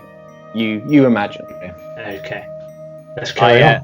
I command my men, "Come Akthos, come Patsy, come Susan. Let us curtail down this narrow tradesway and on towards our business." Which one's Patsy? Which one's Susan? Yeah, that's what I want to know. Doesn't matter. Yes, it does. It does matter. I take us further up the path until I feel like we're out of the way, and then I try and dodge us into the trees so we can get off of the road and try and do a bit of scouting ahead of the business. Alrighty. As So we're you sorry, go ahead. just slowly taking off of the path and going into the thick, dense trees. And then, do we want to come back on ourselves, but try and stick far enough out of the way that we're not going to be seen, but close enough that we can see the road? So have we walked past the rustling bushes? Is that what we've done, or are we avoiding that? We bypassed the bush and just kept going. Oh, Went okay. off the road into the trees. So are we close to our destination now? Yeah, you're like you guys said, you just wanted to stay a little bit away from town. You are a good bit away from town now. Because presumably, we as the people around the businessman will have to be walking into town to then meet we made the plan that we were going to meet there, so I imagine that they planned to find us just awaiting the meeting, right? So, and we said that we were going to meet outside of town, not in town. Of course, being that we have shady business, that if the magistrates should find out what we're up to, or whatever legal equivalent exists in this part of the world, we wouldn't want this business to come up, which is why you're hiring an assassin. Do we want to wait? Before we do anything else, while we are, potentially unobserved, let's just put a hand to a tree and whisper a little message to Elmoris in case she can hear us. Yeah. So just fill her in super quickly. Hey, it's us. We're in disguise. Our old friend, your old friends. The number you have dialed has not been recognised. Please watch over us in what may be a dangerous time.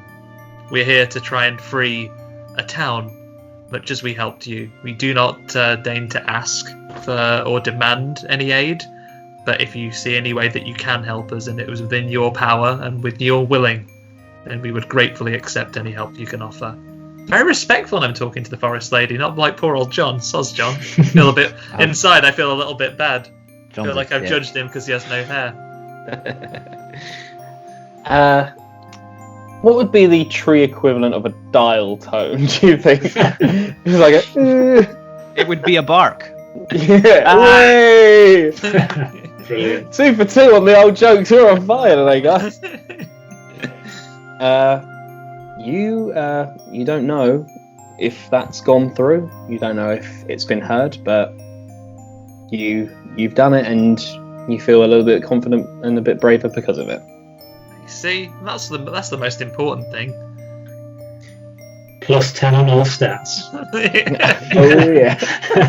Confidence. Okay, so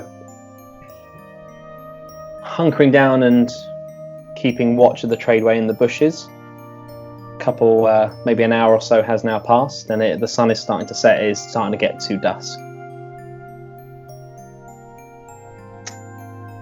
Okay. So we're just going to busy ourselves looking like we're meant to be there. So I might be doing some busy work at my lord's bidding, maybe just tidying up the clearing that we're standing on here, and we're going to have our bodyguard looking menacing, and like he should be scouting out the area and watching where we're going. And then maybe Finn as the travelling chef, maybe you're standing to the side a little bit. Look like you might be preparing our master's dinner. Yeah. I need to spit and lick on daggers and stuff. Oh, did we do that in the pub? Did we? I don't know. You didn't say you did. I need to lick some metal. Wonderful.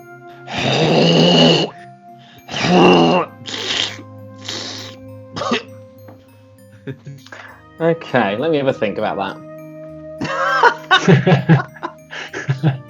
No, because I like the ideas and stuff, so I don't want to just say no. But No. no, of course not. Anyone would think we're going for unusual, perhaps slightly offbeat plans. I would allow you guys. Yeah, God, it's almost like throwing curveballs at me. Uraprax, I would allow you to slightly imbue acid damage to any weapons that any of your party members may be carrying. To do that, you would use your breath weapon. Okay. So, in terms of having that as like one thing you can do per rest, you have expended your one use. If you'd like to do that. Well, I've got a bunch of old arrows that I reclaimed here. Maybe you could imbue these. Yeah, I'll do that. I'll imbue the weapons in place of my attack. Okay. So, during this combat, add an extra 2 points of acid damage to any of the attacks you may or may not do. Finn, your crossbow you've got. Yes. It will be almost the exact same stats as your dagger. So the roll to a hit is the same, but instead of it doing the 1d4 damage plus whatever number you've got, it is a 1d6 plus whatever number you also have to your dagger. So exactly the same stats as your dagger, but instead of doing 1d4 damage, it does 1d6 damage. Cool, and then that's plus 2 on the acid as well. Yes, Did you plus say? an additional 2, yeah. Okay, brilliant. And I absolutely love the old picture that Dan's got behind him. That is almost exactly what it's like, this tradeway. As the sun starts to set, you see 5 figures start to come out of town and walk towards you guys. A bit small to see, because you did take quite a long way out of town. So it's a bit small to see from here, but they do start walking towards you. Slowly and surely they get closer and closer, and as they start to get closer you notice it is 2 goblins and 3 of the larger hobgoblins. Seem to be almost marching militarian. Seems to be one leading, 2 hobgoblins behind the one leading, and then behind that, side by side, are the 2 goblins, almost like a marching order. I nudge the others and say, "Quick, into character, they're coming!" And then stand proudly, rise myself up to my full height, square my shoulders, and await their approach. Okay. They spot you guys on the edge of the pathway, and they stop. They're probably, this is very Mexican standoff. They're probably, let's say, 15 feet from you guys. They're not getting any closer. They kind of almost V-shaped fan out a little bit. There's 1 hobgoblin in the middle, 2 on either his side, and then on the far end, 2 small little goblins. The 2 small little goblins are skittering and almost twitching with nervousness, kind of looking at each other, looking up at the bigger hobgoblins, just kind of, both of them have got like daggers, and one of them has a crossbow on his back, and they've just got their dagger like clutched, almost with their kind of brownish green skin. You can almost see their knuckles going white as they grip these daggers as tight as they can. The hobgoblins are completely different. They are stoic. They are almost trained. 2 that are flanking the one in the middle don't say anything. However, the central one does take a couple steps forward. Arms folded, jaw slightly askew. Looks like he's taken a couple of punches and it's not quite healed right. Kind of puts his hands on his hips, looks at you guys and says, "So you wanted to see us?" If you have to ask that question, are you really the man to answer the call of Arkham von Leibniz? Who the fuck is Arkham von Leibniz? Again, if you have to ask that question, are you really the brave soldiers that Arkham has called for? Or are you nothing more than green boogers that have fallen from the nose of some witch wench? Don't you fucking sass me! Do you want the job done or not? Because we'll fucking go. I want the job done by champions, not boys. Stick your attitude behind you and listen to your master if you wish to have your payment. I have here 1 of my promised virgins as an act of goodwill. I call him Akthos. Oh, jeez. Right. Akthos, to your new masters, take the blade. I got one, it's good. Yeah, sure. So, here to help, guys. I backhand him again. Enough chatter! He doesn't let you approach. Stay right where you are, virgin. You seem to not realise what position you guys are in, so let me make this perfectly clear. You guys put half the gold in a bag and kick it over to me right now, or we'll walk away and or slaughter you. We offered 500 gold pieces, guys. I ain't got all day. My liege. You kick me over. He turns to the one on his right. 500, 250. Yeah, 250 right now. Or I'll just kill you and take all of it. I turn to Finn and say, "Shove the poison bottle in a bag now." I take the amazing wine bottle, which I'd decorated with a new label, so it looks really prestigious and stuff. I just hand it to my master, saying, "Here you are, master. Here is the gift." I present the bottle and I say, "We have here one of the finest bottles of wine in all of Elvendom. It is worth more than the 500 we promised you. You may have this as the upfront and the additional 500 when the mission is complete."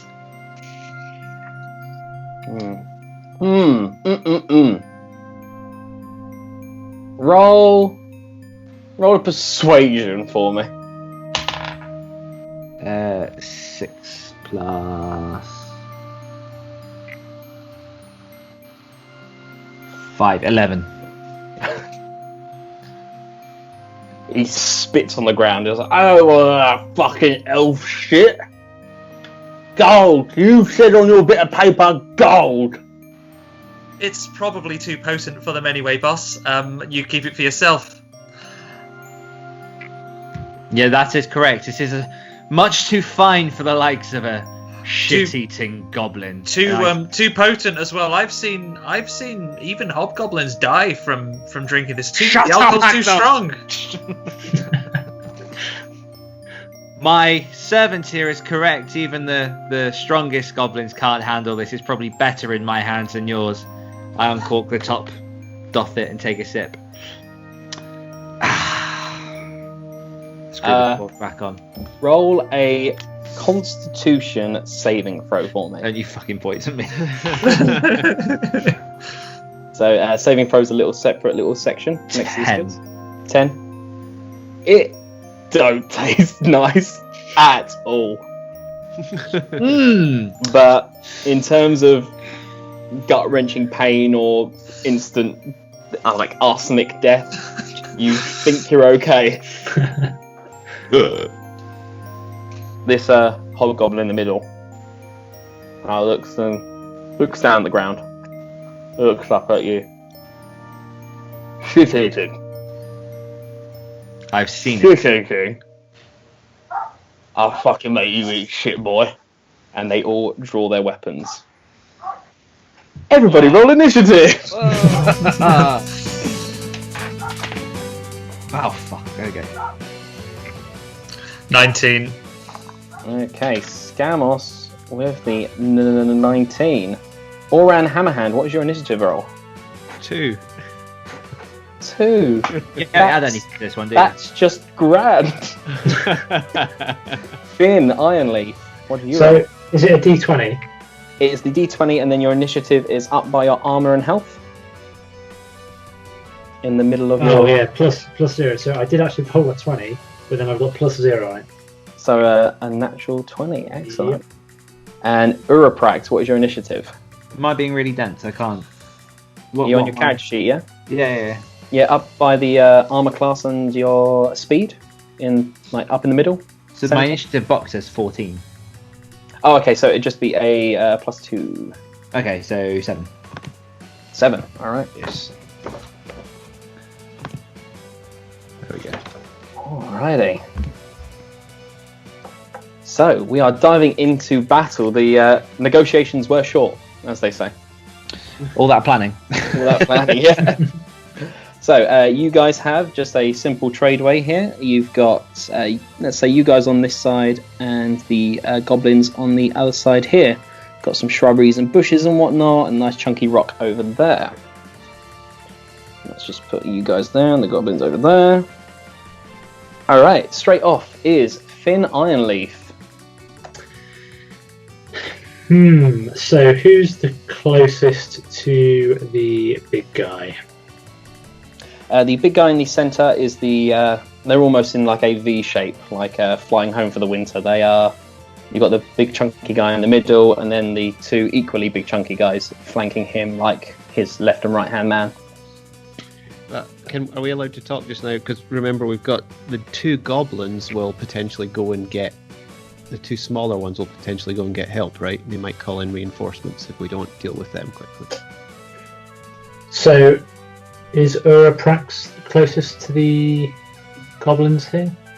Yeah, so Uraprax is about 15 foot away from the central goblin, central hobgoblin, for lack of a better word. You were going to go hide in the bushes, or are you still in the bushes? No, I'm sort of like with the other two Yes, guys. because you've got the wine. Yeah, so I just want to sort of like... Yeah, so it's kind of like West Side Story at the moment. You guys are just Yeah. both in a line looking at each other. So I want to run over to Uraprax and do a spell, which is Mage Armor on him, to protect him a little bit. All right, excelente. Thanks, bud. So this magical coat that Chen's lent you with every colour you could ever possibly imagine just seems to glow even brighter now, as ethereal like breastplates and pauldrons that seem to be just made of pure light just seem to start to on top of you. Excellent use of a spell there, Finn. I believe Uraprax. What is your dexterity?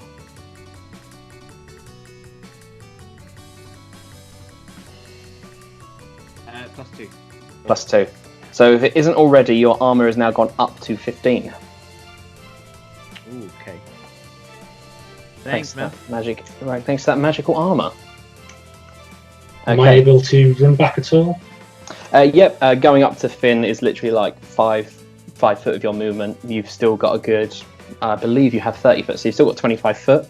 Okay, so I maybe jump back maybe another sort of 20 feet or so.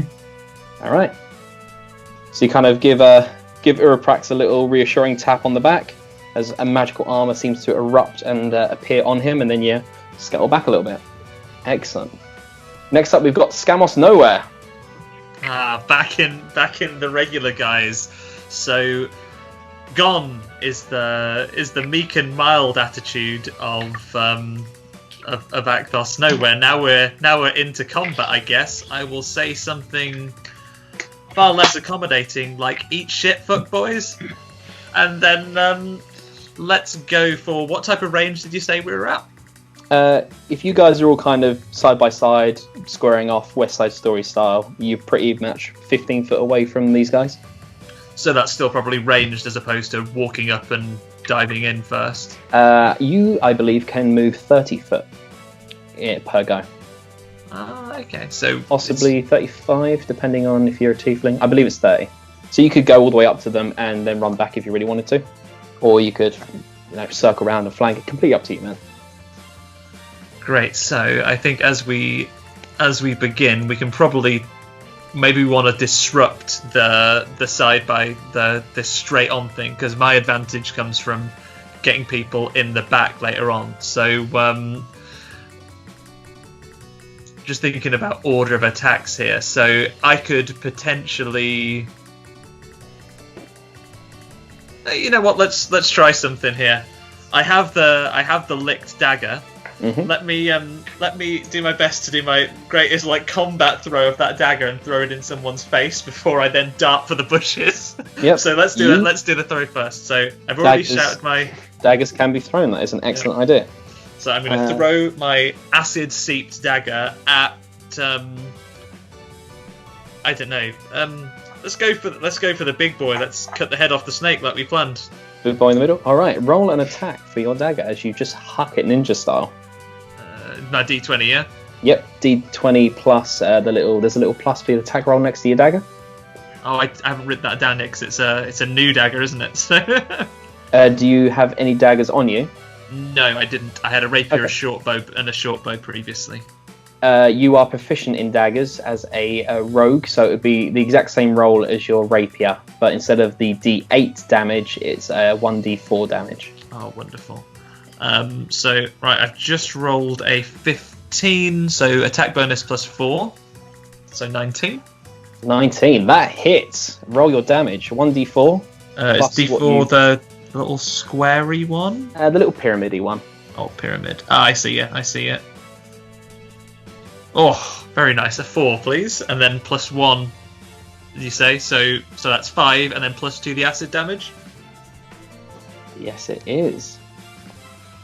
So what was that total, buddy? So 5, and then +2 for acid. So we're 7. Nice. Nice solid hit. All right. Next up. Sorry, and then I was going to, having thrown that, try and disrupt the lines a little bit, especially because I can do a cunning action as well, right? So I am dashing to hide in the trees at the side. Yes, bonus action dash. You can go double your speed, so you could technically go like 60 foot. You could run. You could just run circles if you really. So I've basically just wazzed a dagger in front there, into the leader's head, and then just darted into tree cover in an attempt to hide in there. All right. Me and Scamus are just leaving it to the other two guys. Yeah. We're just starting out of the way. All right. I feel brave in the company of Orin. Don't worry, That's guys. I'm not. You should know. I'm not going to be far. I'm just looking for someone to show me their back. Yeah. Okay, the goblin. One of the little goblins will attempt to fire his little kind of diddy little crossbow. Oh, sorry, short bow. At, let's go Uraprax, because he's front and centre. Yeah, let's do that. Let's do that, yeah, why not? I'm feeling lucky. 22 to hit, that definitely hits your armour, right? Yeah, I think so. So even though this glowing magical armour is protecting you, an arrow still seeps and finds its way through, doing 5 points of damage to you, Uraprax. Starts to scuff on my plan. I think we're going to have some casualties here tonight, boys. Death or glory, possibly both. Alright. He is still, though, kind of almost hunkering and hiding behind the big chunky hobgoblins. The second goblin, he too will loose an arrow from his little short bow. It's going to go to... Let's go to Scamos. Even though Scamos has run off in the bushes, this little goblin will kind of almost slightly break ranks, leaning forward, pulls back his bow, and just lets an arrow go flying towards you, Scamos. Does a 15 hit you? Your armor class? Argus 13. So yes. 15, I've hit you, yep. This arrow finds its target and just sinks into your shoulder, just between where your chest plate meets your shoulder. And you take an additional 5 points of damage as well. Just hearing from the trees, right? Just as I disappeared from sight. Save the little ones. This goblin too is not breaking ranks. Next up is the big hobgoblin in the centre. I feel good about this. He takes the hit. He takes a hit like a champ and almost buckles to his knee, but doesn't go down. Kind of just fucking God. Yeah, it was an arrow. It was a bolt, wasn't it? Was it? It was a dagger. It was a dagger. Pulls the dagger out, hucks it on the ground, and turns back to the goblins and says something. Now, does anybody speak Goblin here? I have comprehend language.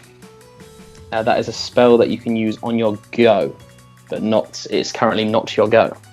Oh, that's useless. Is anyone just proficient in the language? Is that a choice between using that or attacking? Or yes, so on your go, you can attack or use spells.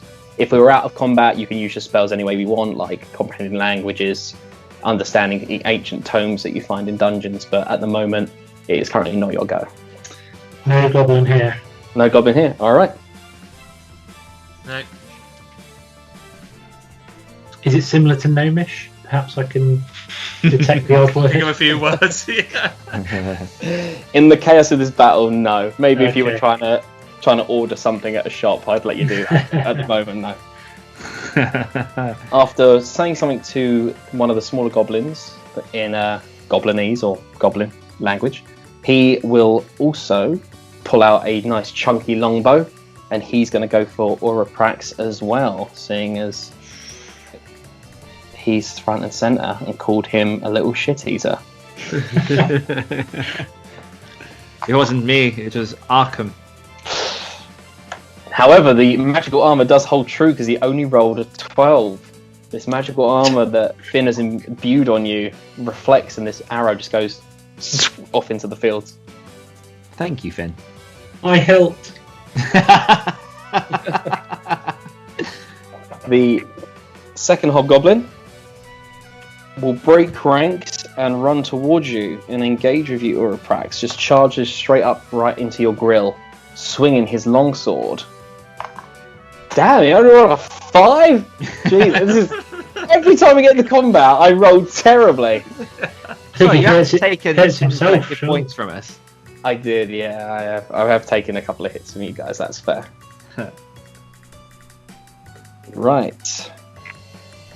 Yeah, he charges up to you and just a nice big uppercutting swing with this longsword, but you feel a bit cocky in this armor, you just hold your ground and it just skims off of this glowing, radiant, translucent armor. The third hobgoblin now, he too breaks ranks and comes charging towards... God, the only person who's really actually done any damage is Scamos. He's going to go charging up to Scamos. So he's broken ranks and followed me into the trees, right? Did I successfully hide? Do I need to roll for that, or were we just, Oh, you just wanted in to, the trees? wanted to hide in the trees? Yeah, that was my sneaky action when I dashed off. I did not hear that, so... Sorry. That's fine. Just to quickly retcon that then, if you roll a stealth for me. On the 20, yeah? Mm-hmm. Alright, that is a 13 plus what do I... Oh, I get plus 6! All those... things. Yeah. No. You are, for lack of a better word, hidden.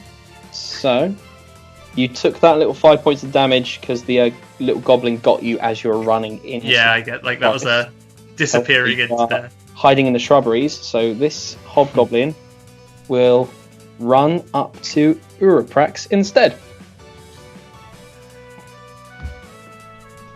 No matter what combat I'm in, no matter what campaign I'm playing, I'm always the target. Jesus Christ. Is it my go? No, I've got this third hobgoblin's doing some damage.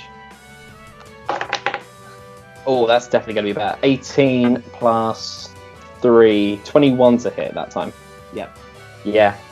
This he manages to get round and close ranks and get behind you and just swings and really kind of just almost like he's chopping wood, just comes straight down onto the side of you.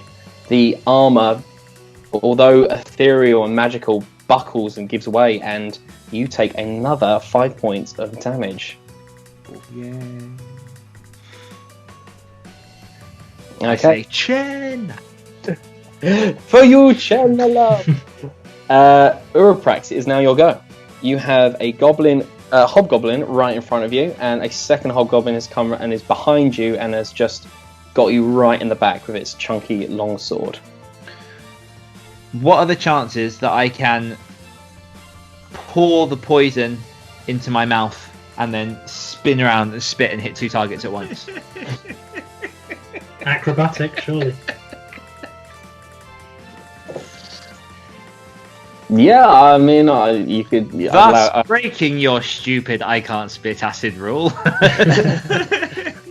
Go for their eyes. Yes, I want to blind them. Okay, yeah. That would be your action. Instead of attacking, you would chug the rest of the... The dice disappears. We just thought you were saying something's really small. Instead of attacking, I'd let you chug your potion and spit this wine into these hobgoblins' faces. Okay. Probably roaring with rage as well. I bet their mouths are open. Yeah. What am I rolling? Seeing as you're doing like a pirouette, roll acrobatics for me. Doing a spitting pirouette. 14. 14, alright, yeah. Okay, I'll allow that. So both of these hobgoblins get a face full of wine spittle. Just double check their stats. Poisoned wine spittle. Well, let's find out.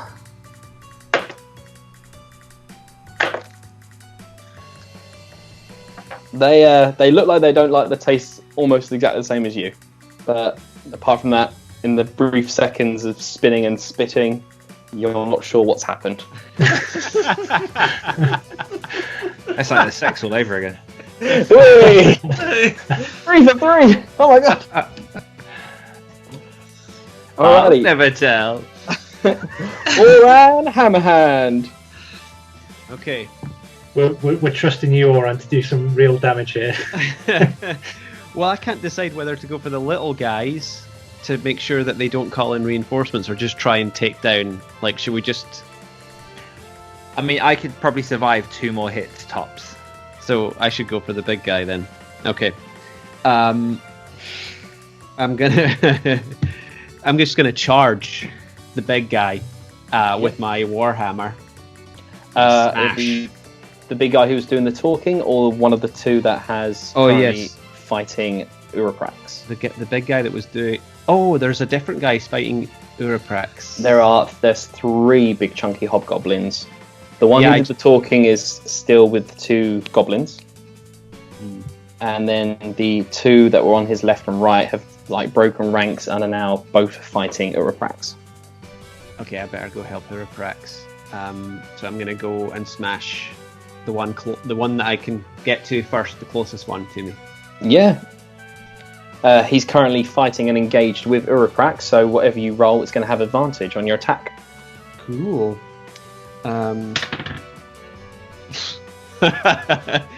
Okay, that wasn't great. That was a 2 roll plus 5, which is only 7. That doesn't hit, but you do have advantage, so roll again in case it's a higher option. Okay, cool. 1. 4 plus 5, 9. Okay, this isn't great. Jesus, Orin. So you run up and Hold on. Sorry. That's right. I might have a thing. Hold on. Yes, Can I do my action surge? Yes, you can. Action surge. Okay. You run up to help Oran, and you get a little bit of this spittle in your eye, and you're just like, fuck this, and you take another big chunky swing. Okay. So yeah, you have burned your action surge, so you get to attack again. Again, still with advantage. Oh, that look on his face looks like he's done better that time. No, that was me just kind of taking a breath before I did it. Okay, so that was a 10, but I can take another roll and take my advantage. Hold on. Take a higher option. Yeah. Come on, they're getting higher each time. Come on, Daddy. Yeah, we're nearly there. No, that was 10's. 10's my highest, so 15 is my highest attack. Unfortunately, it's still not enough to hit, buddy. Oh. Disastrous. Am I not in a position to use Bardic Inspiration? Bardic Inspiration. Oh, good question. I believe that might be something you have to do in your go. I don't know if that's a reaction. Hold Well, on. I'm probably not going to get another one, so... How you start playing the old sympathy thing?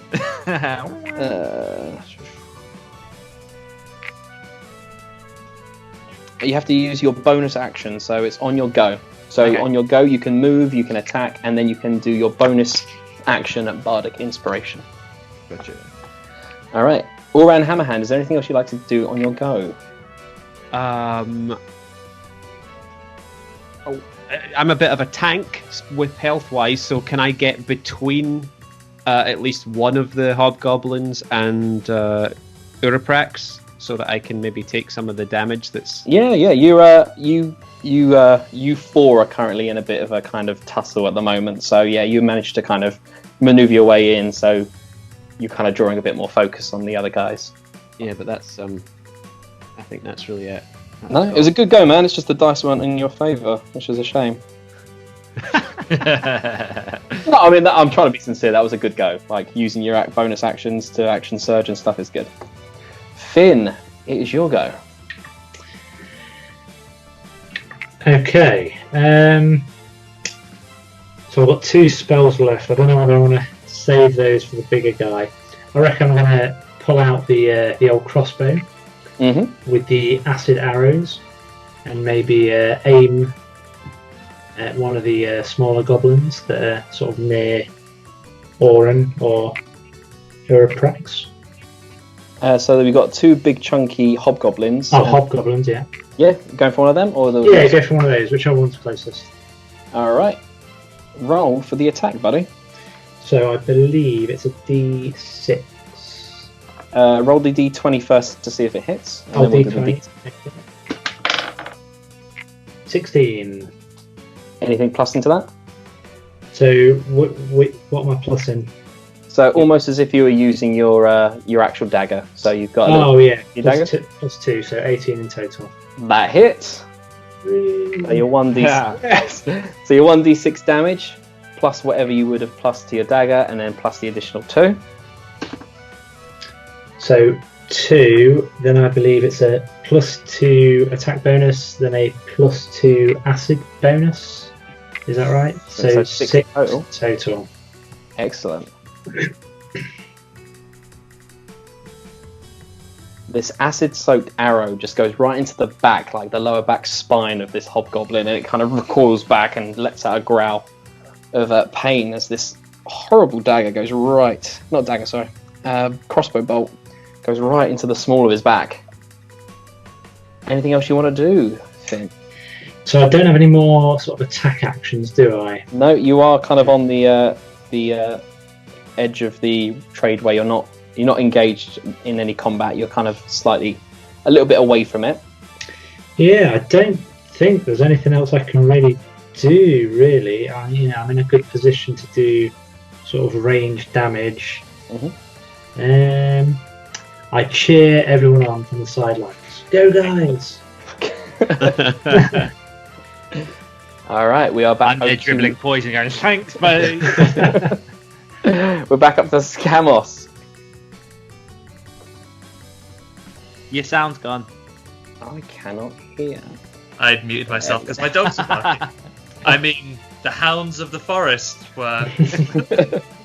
Yeah, so from my hiding place, first I'm going to move through the bushes to try and get a good shot at the back of our enemies here. So I'm flanking away, looking to get the space between us, staying in the tree line in the bushes, so I can get a back shot at our enemies there. So that'll be my movement. All right. As you move, can you roll another stealth for me? Sure. As you kind of push your way through the bushes and leaves.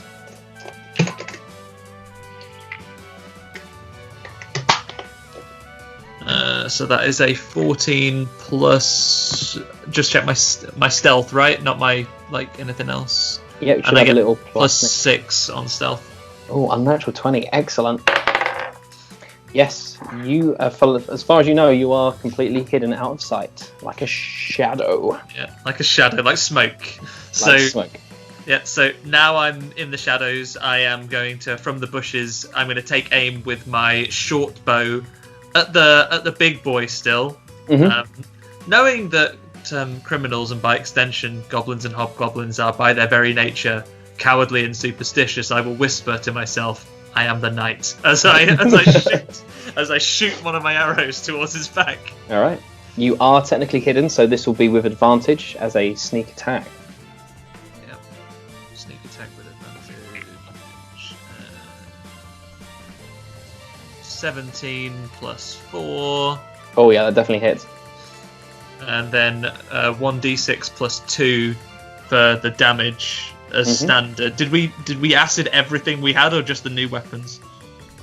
As far as I'm aware, everybody gathered round and all these swords and stuff were acidified. Right, so I get 1. It's funny how you forget what a d6 looks like. Here we go. So I rolled a 4, so plus 2 would be 6, plus another 2, so it's 8 damage. 8 damage, and you've got sneak attack, which I believe may be an additional 2 6-sided dice. Or maybe 1. It doesn't say. It just says sneak attack with advantage. I'd have to defer to you on what the rule is on that. Okay, so as you are sneak attacking, you have an additional amount of damage you can do. I believe it is an additional 6-sided dice, possibly 2. Let me just flip through the book. This is real Dungeons and Dragons right here. Check in the book. An additional 1 6-sided dice for sneak attack damage. I will take it. Thank you very much. So your current total was 6, was it? With your roll and the acid and your natural plus? It was 8. It was 8. Sorry, yep. And then roll the sneak attack? 4. An additional 4, making 12 total, yeah? Yep. That came sharp. I really am the knight.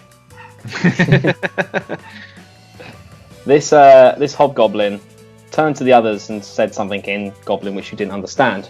Turns back to you, his crooked jaw, smiles, a little bit of spittle kind of going down his throat. Looks like he's about to say something, and then just an arrow just comes out of nowhere, just right into the side of his temple, and he goes down like a sack of potatoes. Oh, nice. It's like a shit, like all the shit he's been eating. Okay. And then I Scamps. also have is it a sneaky action as well? You still have your movement, and you have a cunning action, which could be to hide again, sneak about a bit more, more movement. So what I'm going to do is, having taken out the big boy that was in charge of it, I will deal with them later on my next turn, so I can attack again if they don't heed what I'm going to say next. But for now, I'll use my sneak action, my crafty action, just to disappear back into the shadows. Alrighty. Alright. Excellent go. The two little goblins that were behind this big hobgoblin turn around and run. Thanks. It's a good job John did all that prepping then, pussy. When we bring back their boss's head and we leave that outside the pub, I don't think they'll be feeling so confident, boys, don't worry. They're going for it. Before you know it, their little legs are taking them as fast as they can. They're like 10, 15, 30, they're like 40, 60 foot running back up the path. In the opposite direction to the town? No, back into town. Back into town, right. Okay. Okay. The Guys. two hobgoblins that are still there, one of them is going to take a swing at Uraprax. Let's just use the dice mechanic. 12 misses. This magical armor is doing you a ton of favors. Thanks, Vin. This hobgoblin, with every swing, you can see he's getting more and more frustrated, but there's something about this armor and your nimbleness that it just cannot get a hit on you. The second one will now lock eyes with Uran Hammerhand. He's going to take a swing at him instead. Oh, unnatural 20, that definitely hits, right? Yeah, armor class is 18. Yes. Damn. Unnatural 20, I've got you. You're going to take 5 points of damage as this hobgoblin turns to you and starts chopping wood. He is just swinging like a madman. They're still going to say locked in battle with you. They're not going to try and run away or anything. But Uraprax, you're now up. I think I'm just going to try and... I would like to sweep the leg of the hobgoblin in front of me and then try and prod his face with the rapier. All right. If you're going to try and sweep the leg, I would say that was just a straight up strength contest, much like the arm wrestle. You're going to roll and I'm going to roll to see who's stronger. Okay. What'd you get, buddy? I don't know. I mean, that little whack you did, that little chortle to yourself. I couldn't read that if that was good or bad. Let me roll. Hold on. Oh, not bad. Plus, what have I got for a hobgoblin? +1. I rolled 18. Yeah, you just take it. Why would you roll, buddy? Tell me. It's fine. We don't need to compare dicks. No, I got a 3 on the dice roll, so 5 in total. Oh, sorry, dude. You go to swing the leg, but he just literally almost anticipates it and shin kicks you. Doesn't do any damage. That magical glowing translucent armor is holding its own, but you swing the leg, it doesn't work, and you're like, fucking, and you go for the rapier instead. Roll an attack, buddy. What's the point? Okay, I got 18. Oh yeah, that definitely hits. And then 1d8 Damage. +2, so 9. Oh, excellent. To that goblin there. That took him down. He's not down, but sweeping the leg didn't do it, but the rapier to the chest made him go down to one knee. Nice. Excellent job, guys. Oran Hammerhand. So, we still have 2 hobgoblins on us, right? Yes. Uraprax? Yeah. So I'll go for the one that is not on his knee right now. The one that didn't take the damage. Absolutely. Swing my my warhammer again. That would just be a normal, not with advantage, because he's decided to focus on you now instead. Oh my god! I rolled a 1. Oh no, my fighting style, great weapon fighting, is only if I roll a 1 on a d8. Yeah, it's only a 1 on your damage, not a 1 on your initial attack. 6. 6? Ah, dude, it's not enough, man, I'm afraid. All these tales we spun of how wonderful we are as fighters. We've over-exaggerated our skills here. I mean, Yeah. I think that forest, all those 20s we got in the forest was just pure fluke. Yeah, I don't want to say karma, because I don't think it is karma, but it's karma adjacent. Unfortunately, Oran Hammerhand, you've expended your bonus action to action surge. Do you want to move or stay locked in combat with this guy? I'm gonna stay. I'm gonna stick around. Alright. Finn, it is your go, buddy. So I had some luck with the crossbow. I believe I had 6 arrows. So I'm down to 5. I think I'm just going to do the exact same thing. I'm going to reload the crossbow. And I'm going to take aim at the hobgoblin near Oram. Alright, go for it, buddy. And I'm going to unleash. So you're rolling the d20 to see if it hits. Yeah. Some damage. 4 plus. Do I plus anything? It's not going to hit either way, is it? No, plus what you would normally do for your dagger on your stat. Plus 2, so 6 total. Nah, I'm sorry, man, it's not enough. Rubbish. Anything else you want to go? No, I think I'm going to stand my ground, stay here in a good position. This arrow, you knock it, you line up the crossbow, you pull the trigger and it goes... It flies true, but as soon as it collides, maybe it was just sitting in the corner for too long, you're not sure, but as soon as it collides with the hobgoblin and his armour, it just splits in two and just clatters down to the ground. Alrighty, Scamos, Nowhere, you are up. You're hiding in the bushes. Right, yeah, so obviously I moved to the back of the... Make sure I've got my positioning right. I shot the big boy with the talker in the back. He is dead. Yeah, he is down. He is dead. The goblins have scarpered. I think to myself for a second, do I try and run those goblins down? But then I thought, you know what? If those guys cared so much about goblins running away, some would have come to help retreating one, so fuck 'em. So the goblins can continue to run away. I'll deal with that later on. Let's see if I can help these guys. So right now, I guess I'm positioned behind where everyone else is fighting. I'm behind the line of So if you remember like your original West Side Story, Shark v Jets kind of standoff, you are technically now on the other side of the street. So I'm going to be behind those guys then. So I'm not sure if I need to move to be close enough, but if I don't need to, I will just fire from where I am. I'm going to fire in not the guy that's on his knee.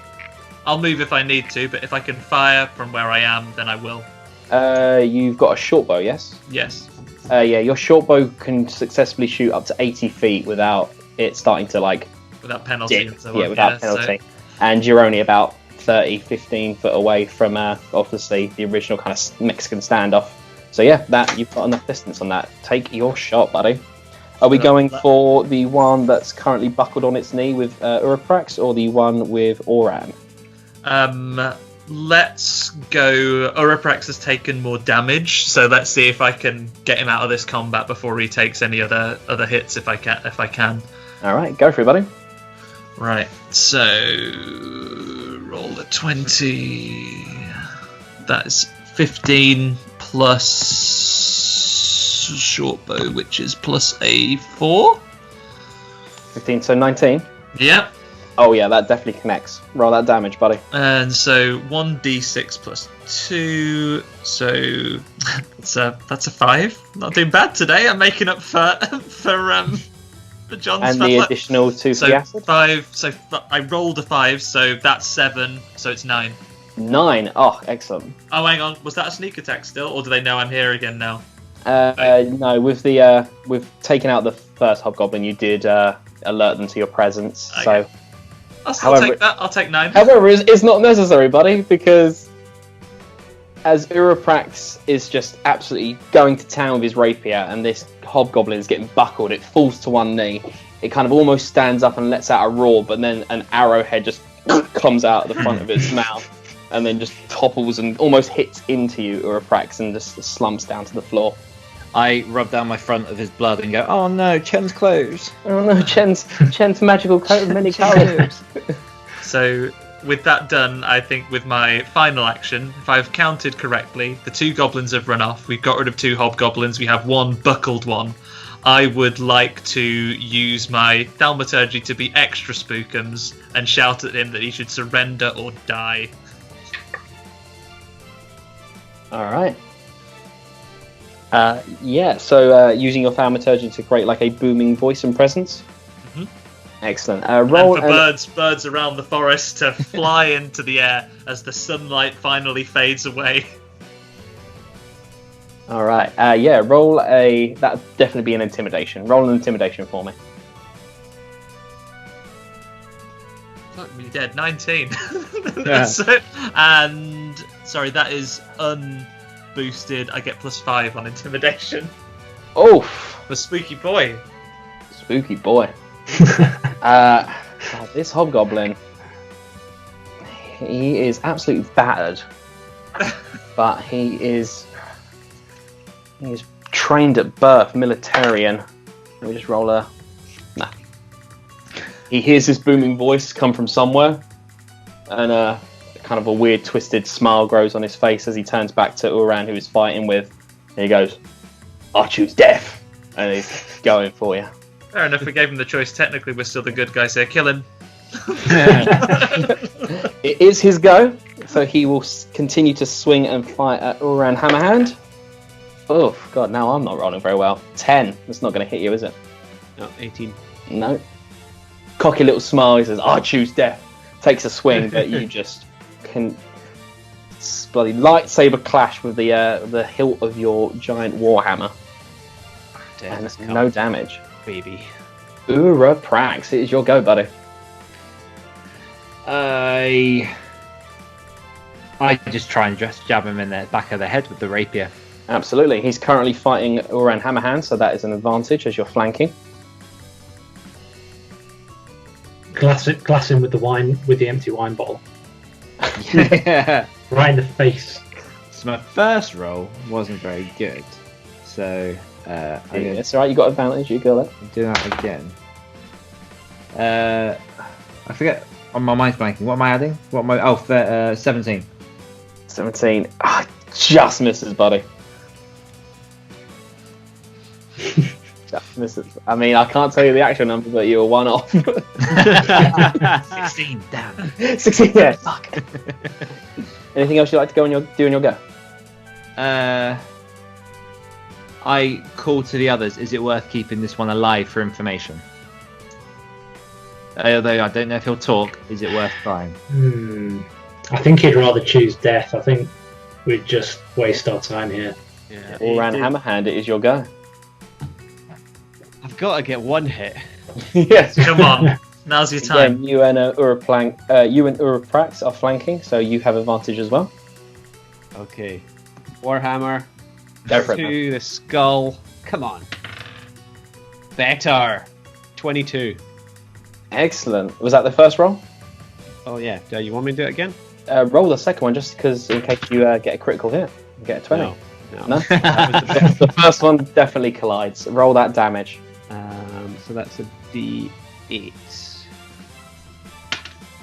7 plus 3, 10. Oh, and the poison?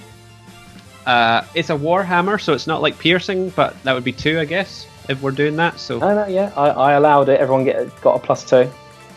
So 12. 12. Yeah, 12. There is a almighty crunch as I think like both of the shoulder, like the clavicles, absolutely crunch and snap as you bring this hammer down right on the noggin. Beautiful. And there's a horrible splutter as it kind of falls to its knees and then just collapses dead.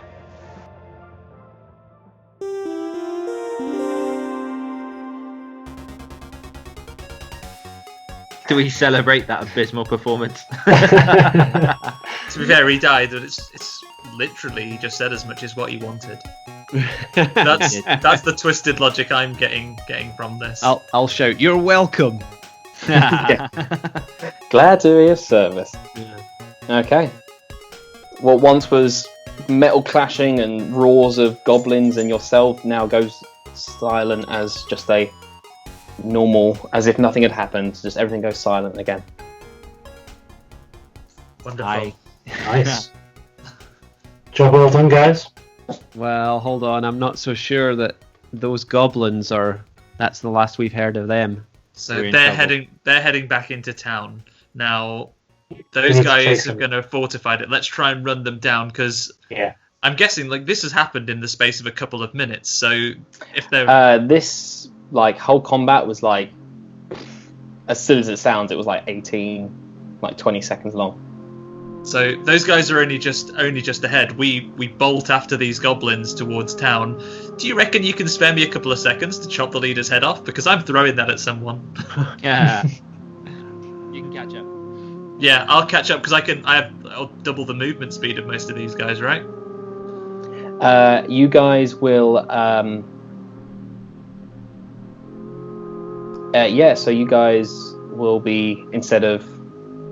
Well, because we're not in combat, so you guys will just be like running as fast as you can.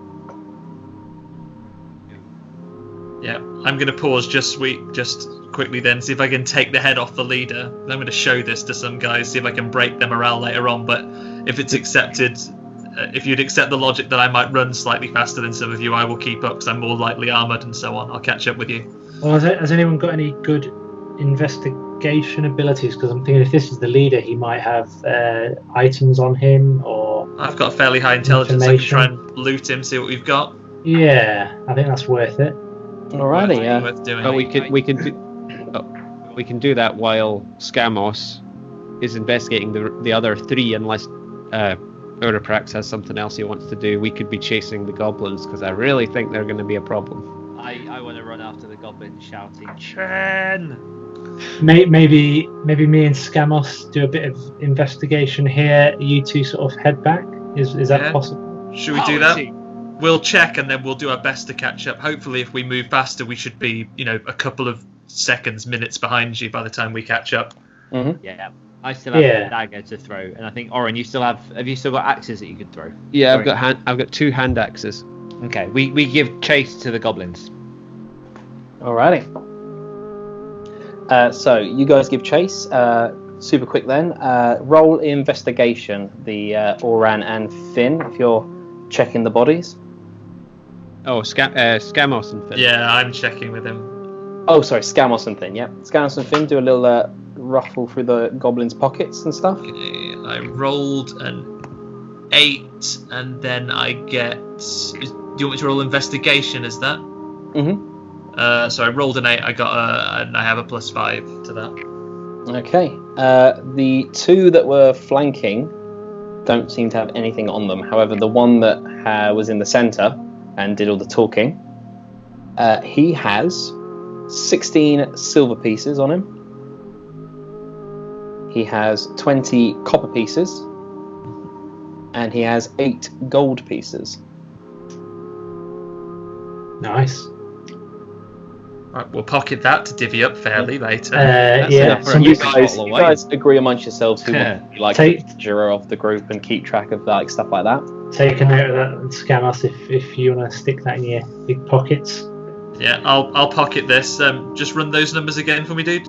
Absolutely, buddy. 16 silver pieces, 16 silver, 20 copper pieces, 20 copper. Do you say? Yeah. and then 8 gold pieces. 8G. Got him. So right, loot accounted for. Mhm. Is it worth me looting, or is that corpse well and truly looted now? No, yeah, that is. You That's reckon that fine. is well and truly. Yeah. All the pockets Okay. and stuff have been turned. Finn could do a cavity search. I'll leave it. Does he have any distinguishing features? I was going to relieve him of his head, but if his hand or his or anything on him, like decorations wise, is more distinctive, I'll just swipe that. Yeah, I mean there are 3 of them about, so roll a perception or investigation to see if you can kind of see what made him the talker, the leader. See if he's got anything better or bigger on him. Oh, well, rolled a 20, so plus the whatever I said it was 5, so 25. Natural 20, excellent. Your heart sinks a little bit because this one that did the talking is exactly the same as the other 2. I hope that's not just my prejudice showing. No, you're not being goblinist. He doesn't have like better armor or extra markings of war paint. And with that natural 20 and that slightly kind of sinking feeling in your stomach, you get the feeling that maybe they drew straws and he did the talking. Rats. Okay, well, in that case, let's get after the others then. Oh, guys, the implication here is though that we haven't taken off the head of this organization. No, well, yeah, I think that's what we've sort of. Let's hop over. Who was doing the running? Was it Uraprax and Oran? Running. Athletics rolls for me to see how well you don't catch a snitch, basically. Ha!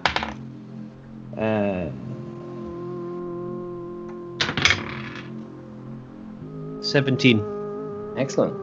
13. 13. Very, very good. Yeah, you guys, you keep a steady pace. You're pushing yourself to get there as quick as you can, but no one gets a cramp or no one gets a stitch. Doesn't look like the goblins are ahead of you. Oh no. I mean, if it is, for lack of a better word, a dead straight line with a couple of twists and turns, but I mean, they were there a couple of seconds ago. They couldn't have gone that far, but you can't seem to see them on like further up the path or on the horizon line, or you can kind of almost see the outskirts of town from here. Do we keep going? Up to you guys. Who's got... I sort of think that because the road had like bushes around it and stuff like that, so maybe they're hiding like Scamos managed. Do you have a decent perception? Could you? No. I've got a +1. That's all perception. Yeah, mine is too. I'll just take a stab at it, and I scan the horizon, scan the bushes, try and see if I can see what they've got. Seeing as you both have a +1, both of you roll. Okay. Usually I wouldn't let everybody keep rolling until someone succeeds, but there's 2 of you, both got the same skill, so both of you roll. 17 total. 17 total? 13. 13 total. Unfortunately, Oran, you don't see anything out of the ordinary. Uraprax, you don't see the goblins ahead, but you start to, with the horrible kind of smell of the wine still kind of in your kind of nasals and in your nose and stuff, something else kind of catches your scent. And you almost hear like even though, I mean, you've been spending the past couple of days in the forest, especially helping out the dryad and stuff, there's an additional noise that you haven't really clocked before, this little kind of faint buzzing. And this smell and this weird buzzing is coming from a rotting like hare carcass on the edge of the road. And you kind of look at it for a second and like, it's like, okay, there's a dead hare that's kind of on the side of the road and it's rotting and decaying. It's causing a bit of stench. And then you kind of look up and about 40 foot up the path, you see another one. And you can't make it out, but further up the path, another one, another carcass of a hare.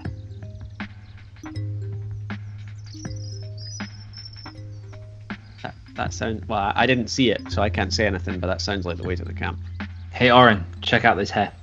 Whoa! That definitely looks like the way to the goblin camp to me. I think we should follow those hares. It seems slightly worrying that they're planted at regular intervals. Look, we're adventurers. This is what we signed up for. Let's just barge in, see what happens. You know what? If I was with anyone else, I'd be concerned. But you know, you're a freaking tank. So I've been rolling so well today. The echo too, of buddy. the memory of my voice might echo into think. What do you think? Your name's John or something? You go for it. Did you die? You're all fine. I mean, what are you worried about? we follow the trail of hares. There's nothing to follow. It is following the tradeway. It doesn't deter off the path. So there is a trail. Are Sorry, yeah, there is a trail of a dead hare carcass. However, it doesn't like deviate from the tradeway. It continues on the tradeway. Back to town. Should we? Where are these goblins? Can we investigate one of the hare carcasses? Like, Yeah. the same way as the guys looted the bodies. There might be something in the hare. Yeah, roll. Let's see, investigation, perception, or survival. Both of us. Yeah, I'll let both of you do this. Ooh. I only got a 6 survival. 16. 16.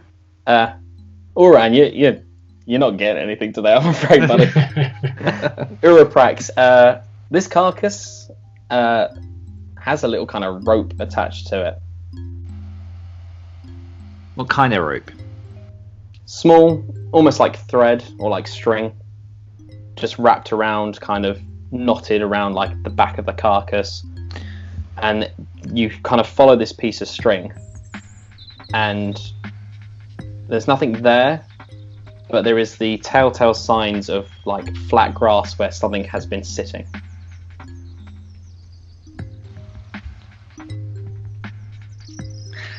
I scoop the hair up and give the thread a little tug to see if it's taut. Yeah, this animal carcass is attached to this string. Does this? Am I allowed to ask, or have I not seen it? Yeah, at this point. I mean, I'm holding it. picked Yeah, up. I guess. Yeah. Is the string? Does the string end? Can we see the end of the string? Like, does it end in a Yeah, loose? is like the animal carcass is tied to the string. The string is about 2 meters long, and it stops where the little kind of patch of grass where Someone the been fishing grass is. with hares. Maybe. I go over and investigate the flat patch of grass, knowing full well that it may be a trap. Yeah, a roll investigation. I dropped my dice. I'm with it. I'm behind him. I'm with him. If he gets attacked, I'm there as well. Yeah. I'll re-roll that because it landed on a middle thing. Yeah, that's right. Jack Daly. What am I rolling? Investigation. Investigation 16. 16. Yeah, good roll. There's nothing else here. The goblins are not here, man. They have to be. I mean, how dead are these hares? Are they fresh enough that we could possibly eat them and bag them, or are they? No. These are dead. The Well, skin is dry and taut to the bone. It looks like there's a couple of maggots that have eaten the eyeball. But we missed them when we were coming up the tradeway. Well, we deviated off the tradeway, didn't we? Mm-hmm. Are each of the 3 hares equally decomposed, or do they get progressively more decomposed, or less? The 3 that you've spotted, one of them is about 40 foot away up the tradeway, and the other one is further than that. So you could go up and investigate the second one if you wanted to. Yeah. I think we should go take a look at the second one. Yeah. Yeah. Yes. The Second- second one, I'm not going to let you roll. You don't need to roll for it. It is exactly the same. It is a rotting carcass of a hare or deer. Not hare. A hare. Not a deer. Too big. The rotting carcass of a wild hare with a little bit of string. And if you follow the string, there is a patch of grass which has been flattened as if something had been sitting there. I scoop up the hare in one hand, hurl it into the forest, and shout, "Where the fuck are you, goblins? Hold on. What this- games are you playing?" At this point, Finn and Scamos have catched up. Do you Hey. think Hey guys. I really want to set fire to something, Do you think that the string is a fuse, and this could be an explosive hair? Try it. I light the string. So I have a theory. It burns The flat. and nothing happens. Oh. The flat grass, is that because something was there or something was sat there and maybe holding on to the hair with the string and then like ate it or something, and now they've moved on and just left their leftovers? Is that what's happened here? Yeah, we thought it was because like they were fishing with the hairs, so we assumed, perhaps wrongly, that someone was sitting on the kind of flat patch. But it doesn't, because this is our only indication where these goblins have gone. So like, it feels. You mean like the goblins that ran away from us? Yeah. I don't think these would be the same ones, because they wouldn't just be sat there on the grass chilling out. I think these could be a different group of enemies or people. I wonder if we're getting led off track. Yeah. Oh yeah. Or do you think that these goblins were waiting and they're already 5 of them now? I think they've joined up. The 2 have told them something, and perhaps they've ran on back to town, or they've gone on to do something else. So Let's I think let's these stop goblins are splitting mere hairs. seconds ahead from you, aren't you? Yeah. Finn. we need to get back to town. Yeah. Finn, roll a history for me. The learned one. It's not good, guys. In total, it's a 7. 7. You know that once there was a hair on this grass. Yeah. At some point in history. Kind of remember reading, just lazily, in one of your study classes once, how in great times of war, mages were incredibly versatile in fighting utilitarian purposes, and even like with their ability to produce flames instantly and snuff out flames instantly. They're very good at sending signals for long distances with like smoke signals.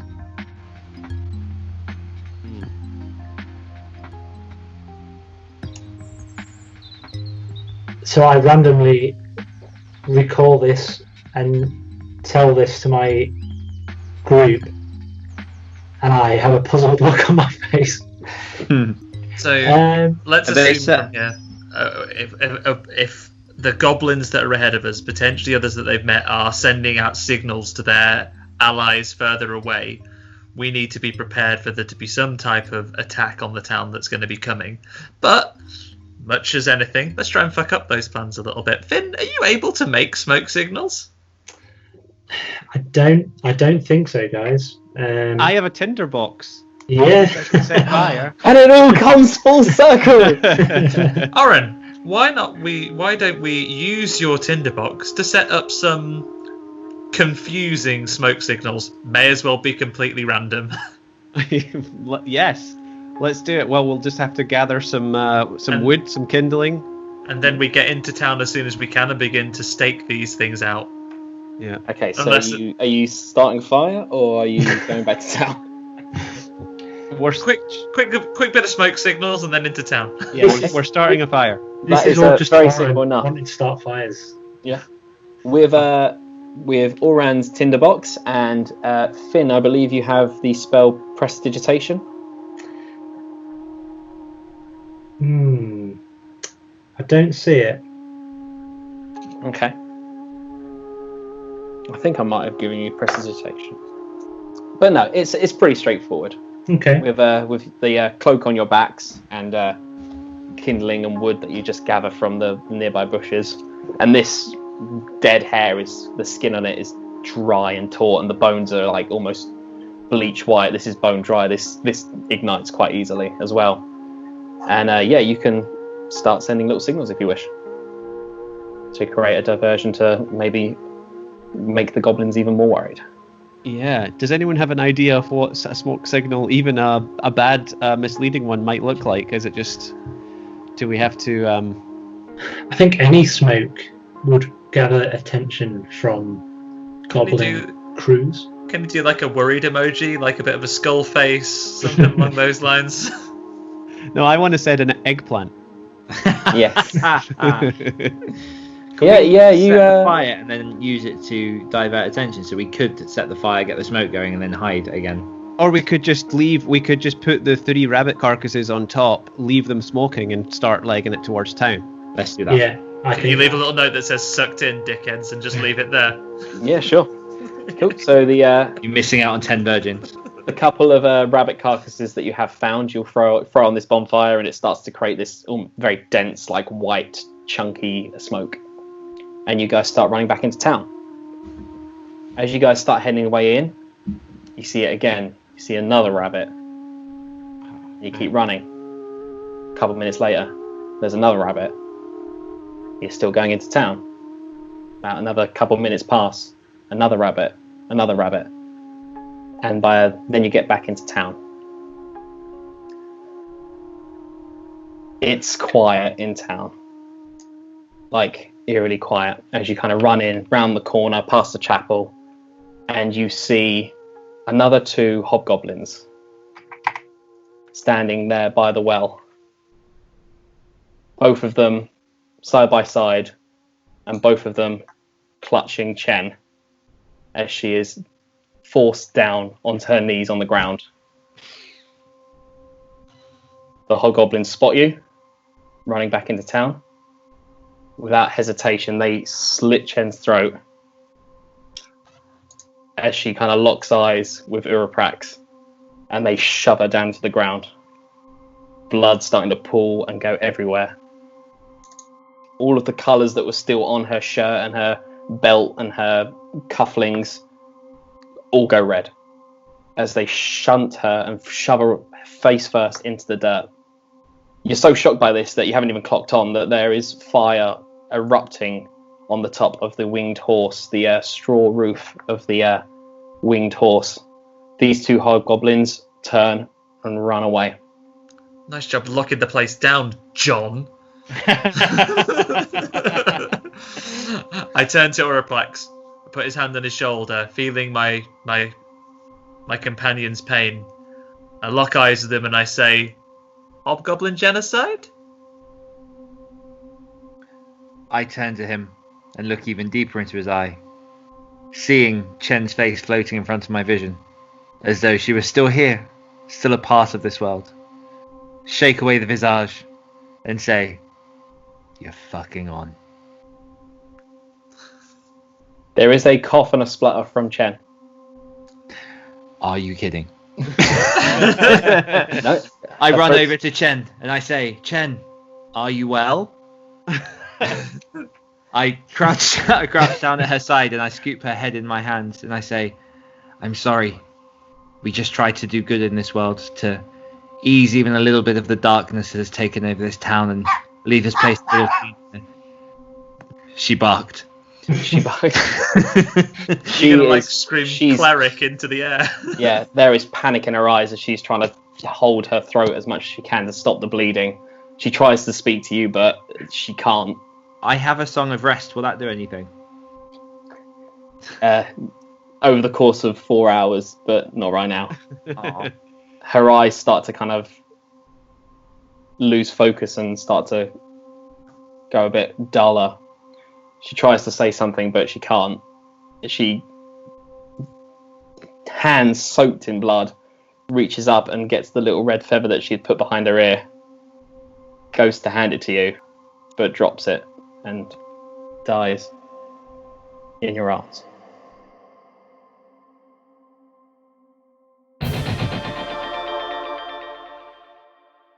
Thanks for listening to this week's episode of Monsters and Madness. If you'd like to find out more about myself, you can find me on Instagram @LouisHay, where I post a bunch of different silly sketches and doodles. If you'd like to find out more about John, you can find him on his Twitter @JohnCrinnan, or his website johncrinnan.com, where you'll find all the links to his stories and his other podcasts.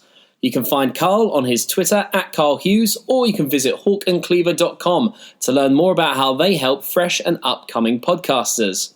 To find Daniel, you can find him on his Twitter @WilcoxAuthor, or visit danielwilcox.com to learn more about his books and his special boot camp to help new authors.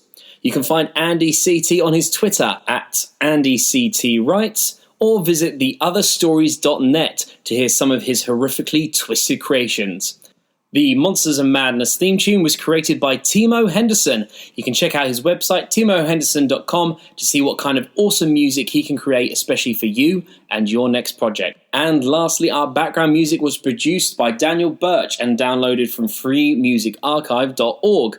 Visit his website, danielbirchmusic.com, to see what other music he has available.